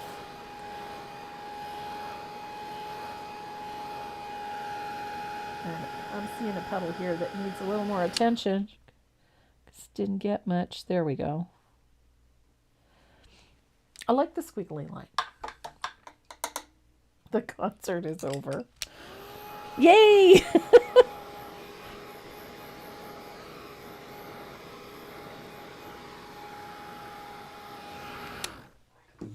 So, not too bad. I'm rather pleased with that.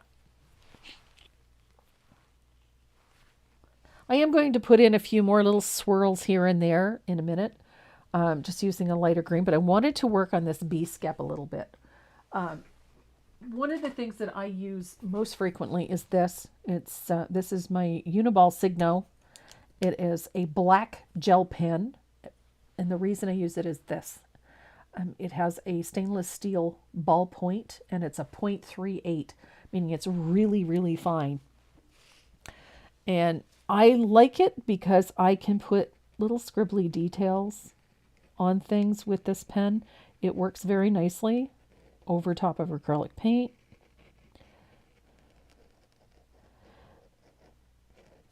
And I like to go around and all those little details, I put a little scribbly line around it. So on this bee skep, where at each of those rows, I like that little scribbly line. Does not have to be perfect. I go back over it because I really like that sort of loose, scribbly, imperfect detail on my thing. It defines this nicely. It helps define the shape of the skep very nicely. And it does the same thing for the skep that all those squiggly lines do to the flowers and to the leaves. And that is, it gives it a little definition, but it's soft. And it makes things a bit more interesting. I'm a fan. I like things that have this interesting textures.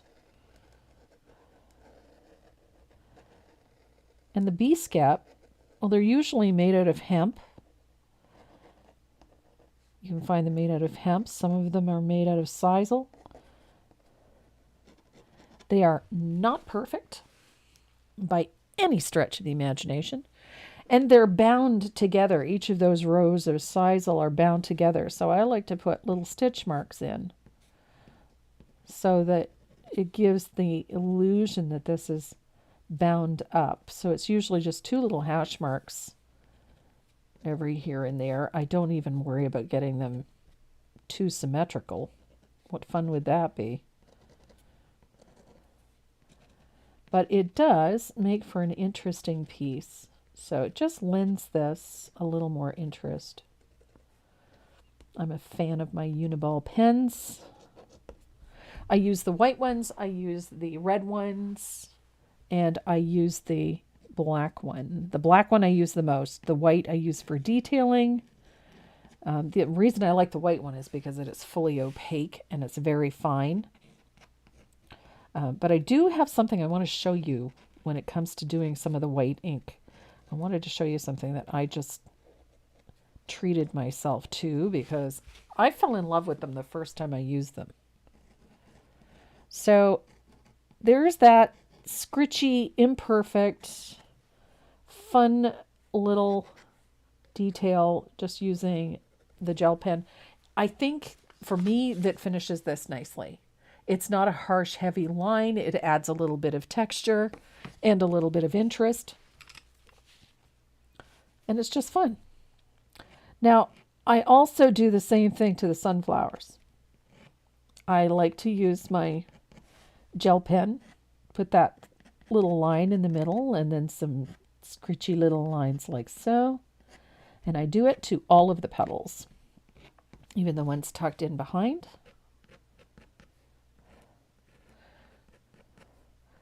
And I like the imperfections of this. It just makes things more interesting.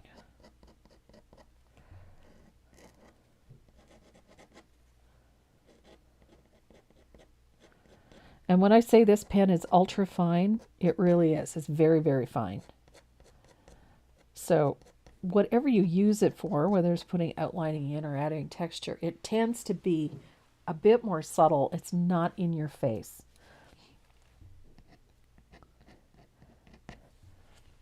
And then I do this too. I go, that squiggly line goes around the outside edge of the center and overlaps onto those petals. Squiggly is good. Squiggly is good.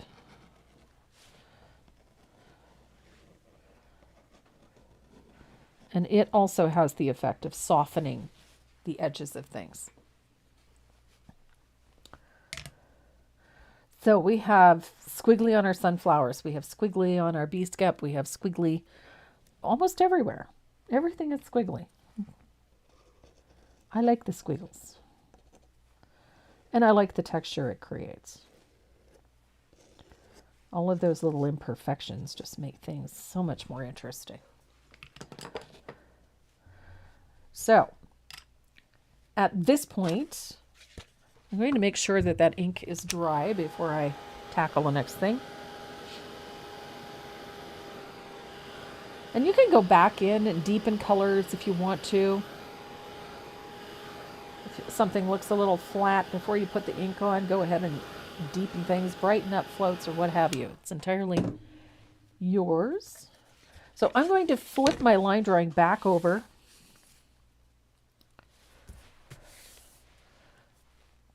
And I'm going to grab my graphite. This time, I'm going to lay my graphite in. I'm going to make sure that my line drawing is well lined up so everything is nice and straight. And I'm going to just quickly trace my lettering on.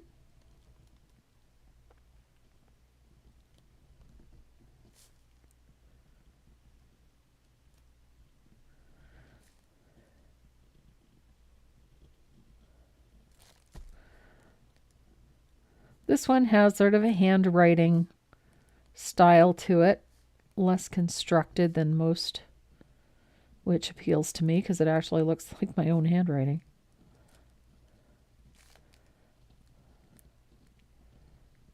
So, trace that on. And then we'll talk about this new toy that I got because, gotta have all the toys. So, I got myself these. These are Posca pens, but these ones are a little bit different. I have several sets of these. I love Posca pens. They're also made by Uniball, which makes my gel pen.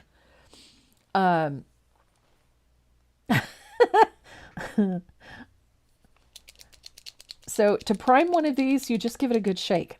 What I love about these is these are acrylic paint. And this one is a very fine one. It is a 0.7 millimeter. So it's like a fine Sharpie, except it's acrylic paint. And then to prime it, you just pump it up and down on your palette like so. And this was so much fun. And then all you have to do is just like using a marker for this fine lettering and this small lettering. These are really handy, and they're still acrylic paint. The only thing you have to remember is to shake them well before you use them so that your paint is well mixed. But they are super easy to use. The quality of the paint is just beautiful.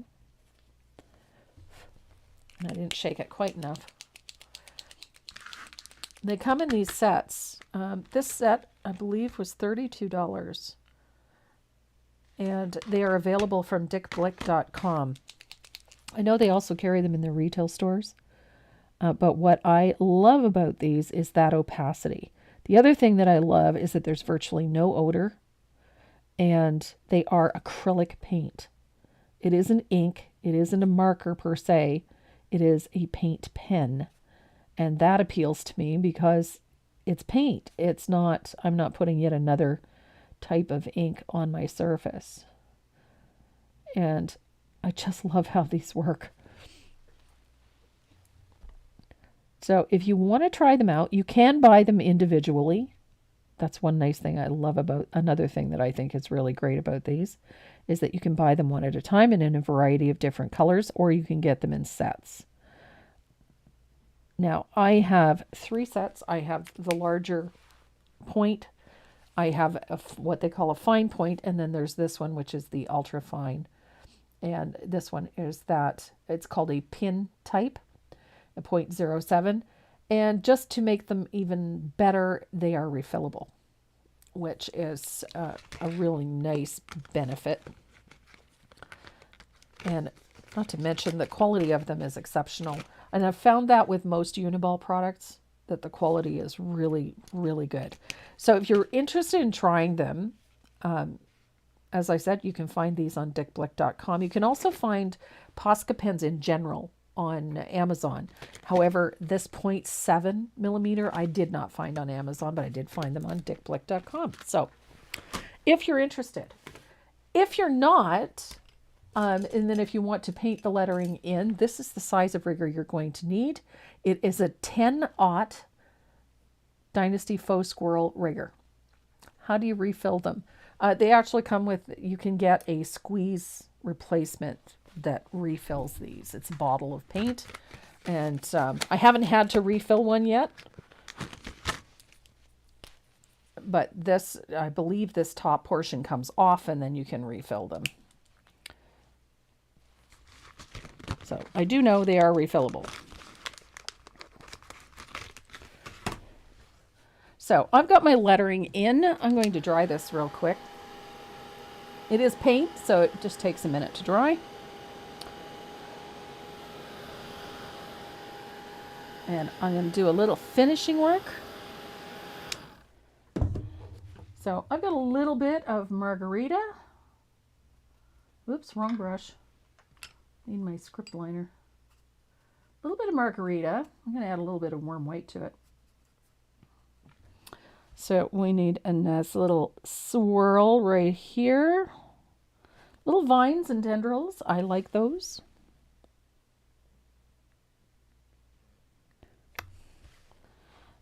I also like to, they don't have to be perfect. There we go. So I'll dry that, and then I'm going to break out my fugly brush.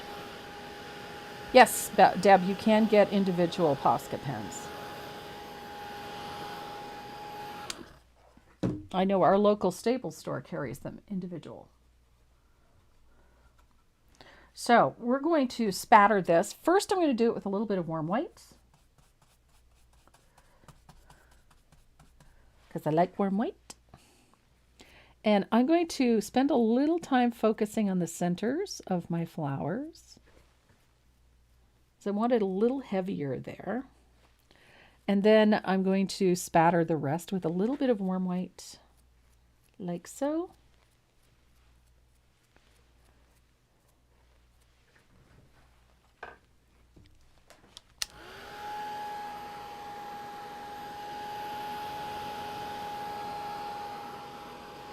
And I'm going to dry this really well.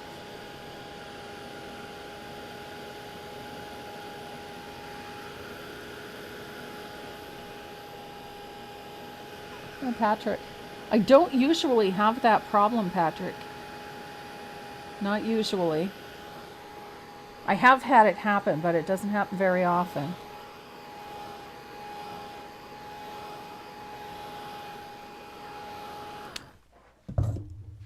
So we're going to add a little detail to the edges of this piece.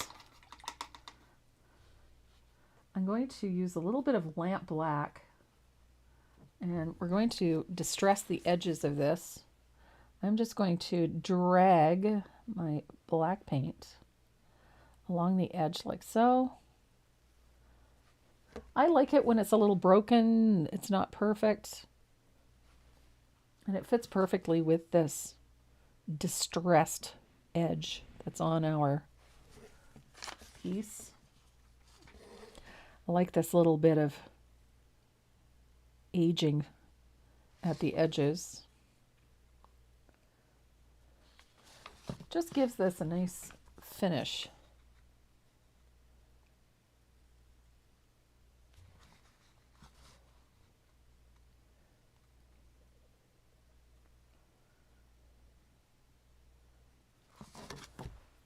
And it doesn't have to be that wide, but it can be as wide or as narrow as you like.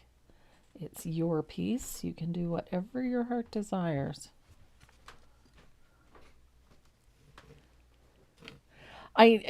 Diane, I love this surface. I just think it's super cute. I told Deb that I wanted wonky. She gave me wonky. But she knows me very well. She knows what wonky means when I say wonky. Wonky? Wonky. I didn't want a perfectly straight tag. I like tags. Tags are a fun surface to paint on. But I wanted wonky. I did not want a perfect straight edges. I wanted something that looked a little rustic and a little distressed because I like that. Now, for the edge of this, you can either use that Posca paint pen, and I will say this, if you want to, for that lettering, you can use your white gel pen too. I just wanted to show you. Deb is doing okay, Denise. That's awfully nice of you to ask. She's doing okay.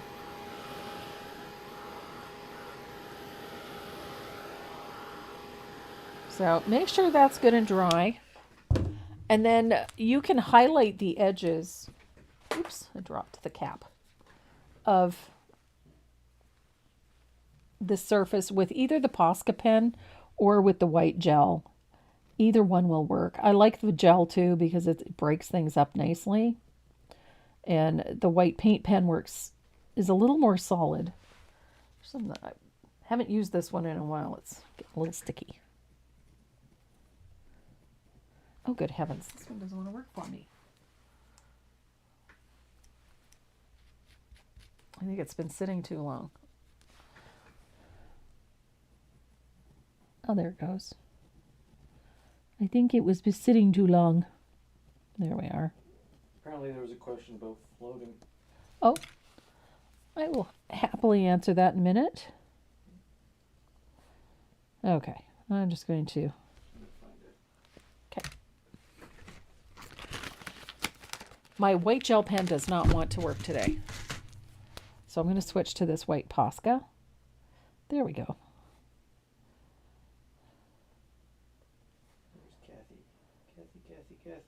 Kathy. Which Kathy? Oh, it just says Kathy. Where's Kathy? So Little highlight. It doesn't even have to be a perfect line. Just follow the edge of that dark one that we just put on there. It just gives this edge a neat little finish to put that highlight on. And then once we're done with this, we're going to paint our bumblebees because we need bumblebees. Trying to find Kathy's question. Was she on Facebook or YouTube? YouTube. Kathy? Or you just. I wonder if she just wants floating explained. Where's Kathy? It's good to see that you have dysfunctional equipment. I don't usually have an issue with mine unless it's been sitting for a while. And then I have to clean the tip of it with a little bit of alcohol or something. And it's mainly just because I haven't used it or didn't, close it properly or whatever. But it's usually related to user error in my case, so. Well, apparently Kathy just would like the demonstration on floating. Sure, I can do that. So there is our finished edge. I'm going to dry this real quick.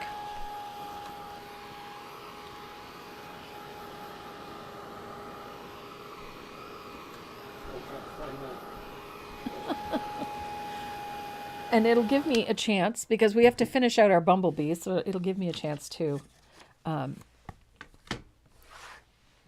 answer a couple of questions. So I'm going to clear up my palette. I'm going to clear up my palette a little bit. I'm going to put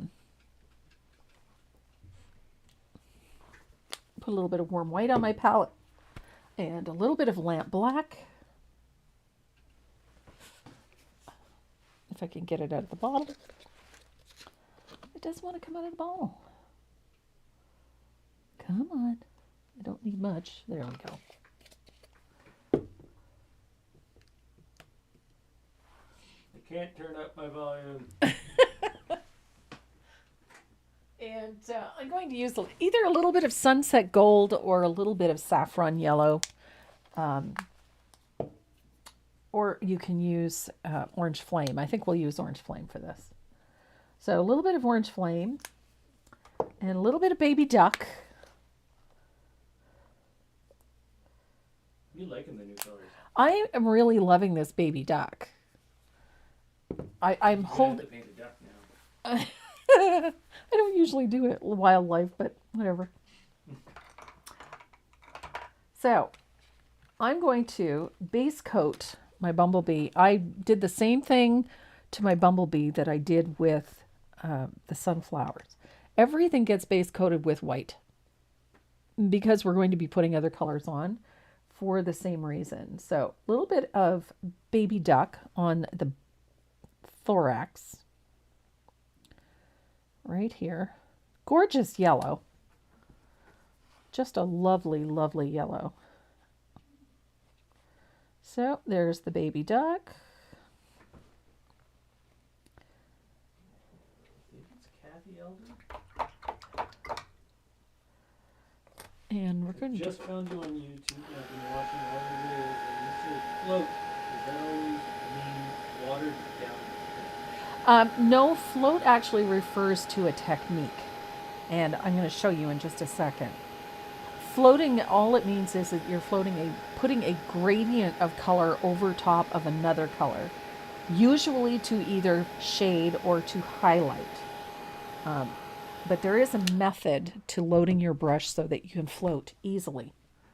And I'm going to grab my 3/8 angle. I think that was the question. Yep. There you go. And I'm going to float, and I pick up a small amount of color on the tip of the brush. You don't need to have a ton of it. And then you're going to blend back and forth And it is important that you do it back and forth like this. And then as you're loading the brush, you're going to push the brush forward a bit into that initial puddle. And what that does is it creates a gradient on your brush so that it's darkest at the tip of the brush and it gradually gets lighter as it goes back towards the heel of the brush. And then using the whole chisel edge of the brush, you lay it on the surface and pull it, and it creates a gradient from dark to light. It's also known as the F word, right? It's also known as the F word. It takes time to really get a hang on this. Oh, Denise is having trouble with the YouTube channel for the members. We'll get you sorted, Denise. So there is a float of orange flame over top of the baby duck. So we have that darker value on one side and it just gradually fades out. And I'm going to do the same thing to the wings with a float of that same blue that we used in the background. So a little bit of that aqua sky. So a small amount of paint on the brush, blend it back and forth, walk into it and then walk back out so that you get a nice gradient. And we're going to put a float on the wings close to the body.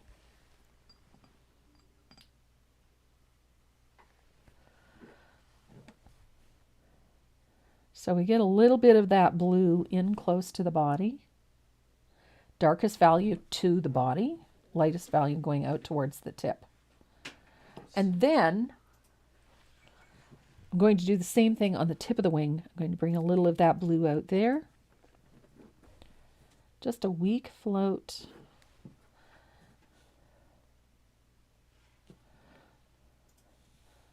If at any time you're not sure about something, if you want to see something demonstrated, don't hesitate to ask. So we have a little bit of blue floated at the tips of the wings, closest to the body. And now we're going to use that same technique to create some shape on our bumblebee. He's all black. So I'm going to use a little bit of warm white. And I'm thinning this color out quite a bit. I'm blending it out a lot. I don't want this color full strength. And I'm going to put a float. Okay, a little more than that. Over blended it. I'm going to put a float on the left-hand side like so. And leave a gap and float a little bit like that. So that I create three. I'm going to pull this a little closer to the camera so you can see what I've done. It created three segments, one for the head, one for the upper thorax, and one for the mid-body. Have I ever done lace work? Do you mean painted lace? Yes. She is a member. She's been a member for 33 months. I know, but she's having trouble getting in. And then I did the same thing on the other side. So it created those three separate segments. And it's just a simple little U-shaped float on each side of that body. So C-shaped float or U-shaped float. And we have three segments.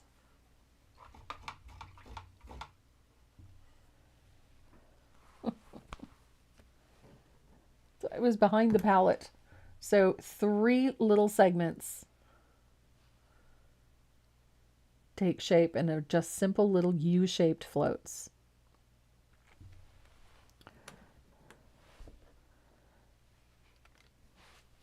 So we're going to create some texture on the body of our bee. I'm going to do that with my extra long detail liner. Hold it up again.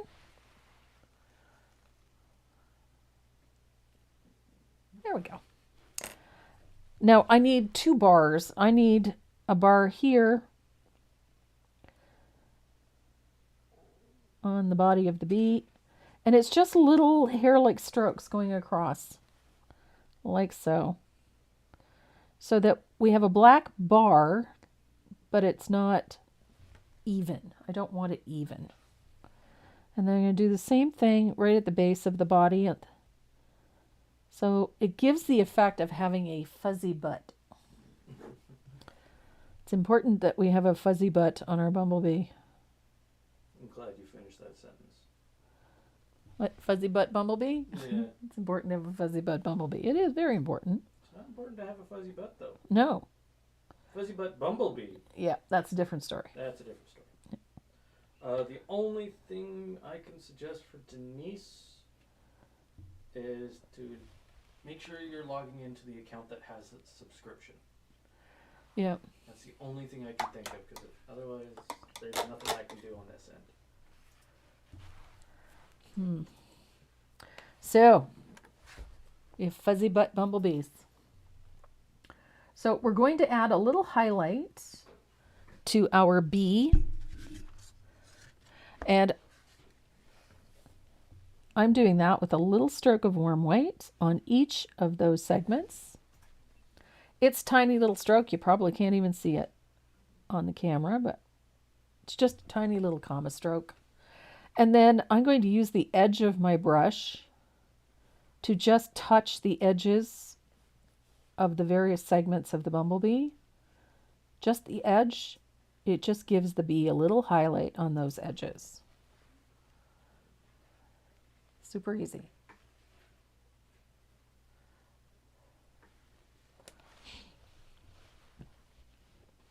And then I'll highlight the other bumblebee.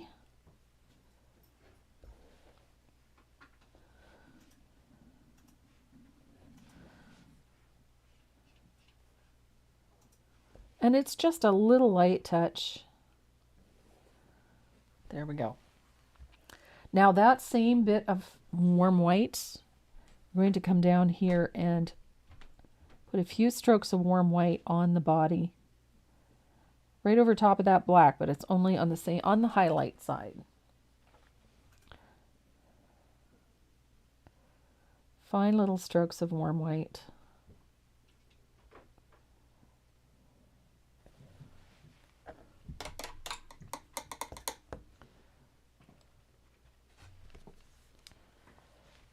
So I'm going to dry this really well.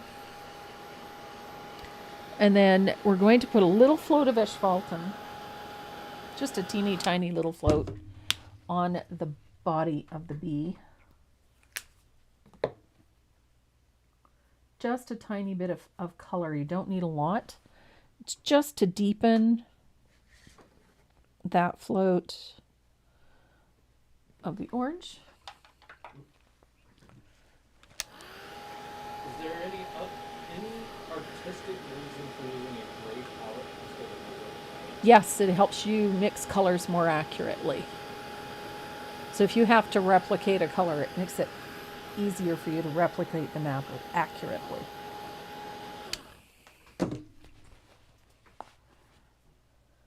Oops. So I got my favorite glue out. I'm going to grab my gel pen, my black gel pen again, because I have to remember all the scribbly lines that we did on the flowers. I'm going to do the same thing to the wings on my bee. I like that little squiggly line. You have videos on just techniques. I don't. I certainly could, but I don't. I generally believe that you learn by doing things. And you learn them better if they're in context. But yeah, we could do techniques by all means. So, little squiggly lines on both bumblebees. Again, neatness doesn't count. Perfection is to be avoided at all cost. I mean, that's not a bad idea. No, it's not. It would be a good idea. Mind you, where does it end? Like maybe the most common techniques? Well, there are a finite number of techniques. There's just variations on those techniques. Yeah. That's all. like comma strokes, C strokes, J strokes. I know. They're all in the Brush. same area. They're well, yeah, but it's all about brush control. It's learning your brush control, and it requires repetitive practice. So my bees are done. So I got to come back over here, and I have to decide where I'm putting them. I'm using a little bit of my favorite craft glue. Many thanks to Sue Potts. Sue Pot sent you that? She sent me 2 big bottles. I love it. It's my favorite glue. So you have to decide where you want to put your bumbly bees. I always like mine overlapping things slightly, and I kind of like them to either just slightly go off the edge a little bit. And the idea is to utilize them so that they take up a little bit of negative space. And they give your piece, your finished piece, a little bit of oomph. And quite honestly, you can put it wherever you want. If you want them all crowded in one spot, by all means. If you want them further up, taking up a little more negative space, by all means. I think I'm going to move him a little higher. There we go. So they just slightly overlaps the sunflower. There we go. Now, the method that I used for painting these 2 little bees is exactly the same as if they were just drawn onto the surface, if I was painting them on. The technique remains the same. I only have one little thing left to do to this piece, and that is put my scribblature on it. Now, to finish this completely, I will let it dry overnight. I'll use my Factus Black to remove any graphite lines, etc. And then I'll take it out to the garage. I spray everything with 1 or 2 light coats of DecoArt matte spray. And I use that sort of as a fail-safe. I use so many different media in it. Sometimes you forget, and some are not all that great with varnishes. And it just avoids the potential of making a mess of all of your hard work. So I prefer to take it out, give it a couple of light coats of DecoArt matte spray just to seal my surface. And then I'll put a hanger on it. In this case, I used some baker's twine for my piece. Gonza. I just used a little piece of baker's twine with that same black and white twist to it. And it just makes for a happy and fun piece to hang in the kitchen window or to give to a friend. And as I said, because I use such a simple design for the lettering, you could make it whatever you want. Or you could leave it off altogether and just, put another bumblebee up there if you wanted to. So it's versatile. You could do a lot of different things with it. And it's a pretty simple one to adapt to almost any surface. So that is our piece for today. Good morning, sunshine. Good morning. Good morning. You awake? No. No? This is a fun piece to paint if you get an easy one to finish off in a weekend. I mean, we painted this one from start to finish in just a couple of hours. So it is a really fun piece. Charmaine, can I be that friend?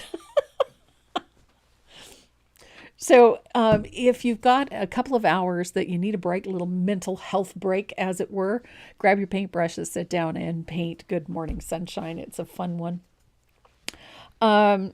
Next Saturday, we're doing an Easter piece. I'm really excited about it because I don't often paint for Easter.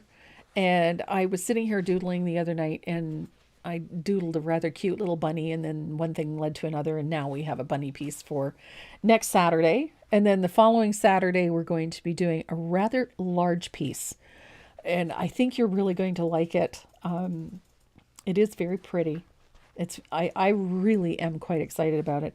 And then I've got snowmen coming. So you're going to have some fun with some snowmen too in the weeks to come. I've been busy. But as for today, that wheel looks like it is really loaded. Holy Moses. 240 names. 240 names in that wheel. 200. Oh, sorry. Let's get the number right. 241. Okay. So today's giveaways are courtesy of Tombow. You're going to love it. There's some professional drawing pencils and, of course, one of my favorite things in there. There is one of the Tombow soft erasers, which is fabulous. And there's a gorgeous Feng Shui red gel pen in there. Plus, we've got an art addict or craft addict bag in there for you as well, plus some other things that we always like to throw in. So we have 3 of those to give away today. And the approximate value of it is about $25 a piece, so it's not a bad little giveaway. Hey, I got a pen that works. You got a pen that works. What do you know? And I'm spinning. Ooh, the first name. I'm anxious to see who's going to win them. Crystal Hendricks. Awesome. So as usual, make sure that Crystal, I have your shipping information. Don't you worry.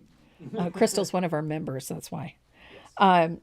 So we have Crystal's shipping information, but if to be on the safe side, make sure that you pop over to the website, click on the little speech bubble in the lower right-hand corner of the screen, and send us a message with your shipping information in it so that we can get your goodies out to you.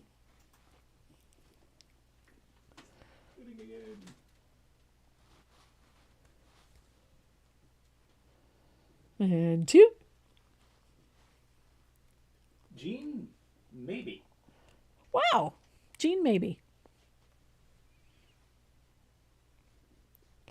So Jean, head over to my website at tracymoreau.net. Click on the little speech bubble in the lower right-hand corner and send us your shipping information so that we can get your goodies out to you.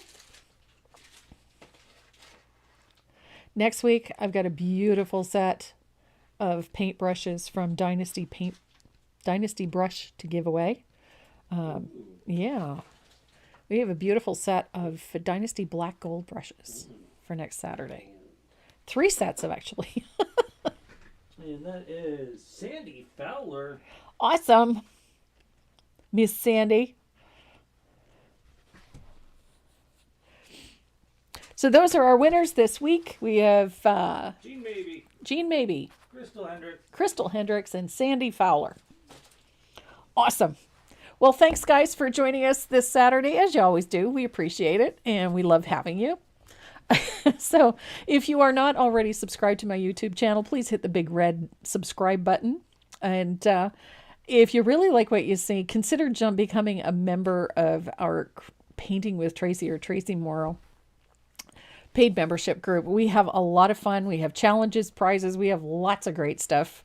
And we have a really great group. So Safest cult you'll ever be. Safest cult. Come and join us. Consider it. It's a lot of fun. And we do a lot of really great things, including live classes, free classes, and we do weekly lives as well. So come and join us. We would love to have you. And for everybody that follows Tracy Morrow Live, we do have a Tracy Morrow Live group on Facebook. So please click on that. We have all kinds of fun things there too. We have giveaways every once in a while. We have some challenges and some contests, and of course we have live video, so come and join us there as well. And in the meantime, everybody have a great week. Enjoy the rest of your weekend, and please stay safe. Mwah. We love you. See you again soon. You have to yell it, but pet your dog. In case you didn't hear him, he said pet your dog. Have a great weekend. Bye.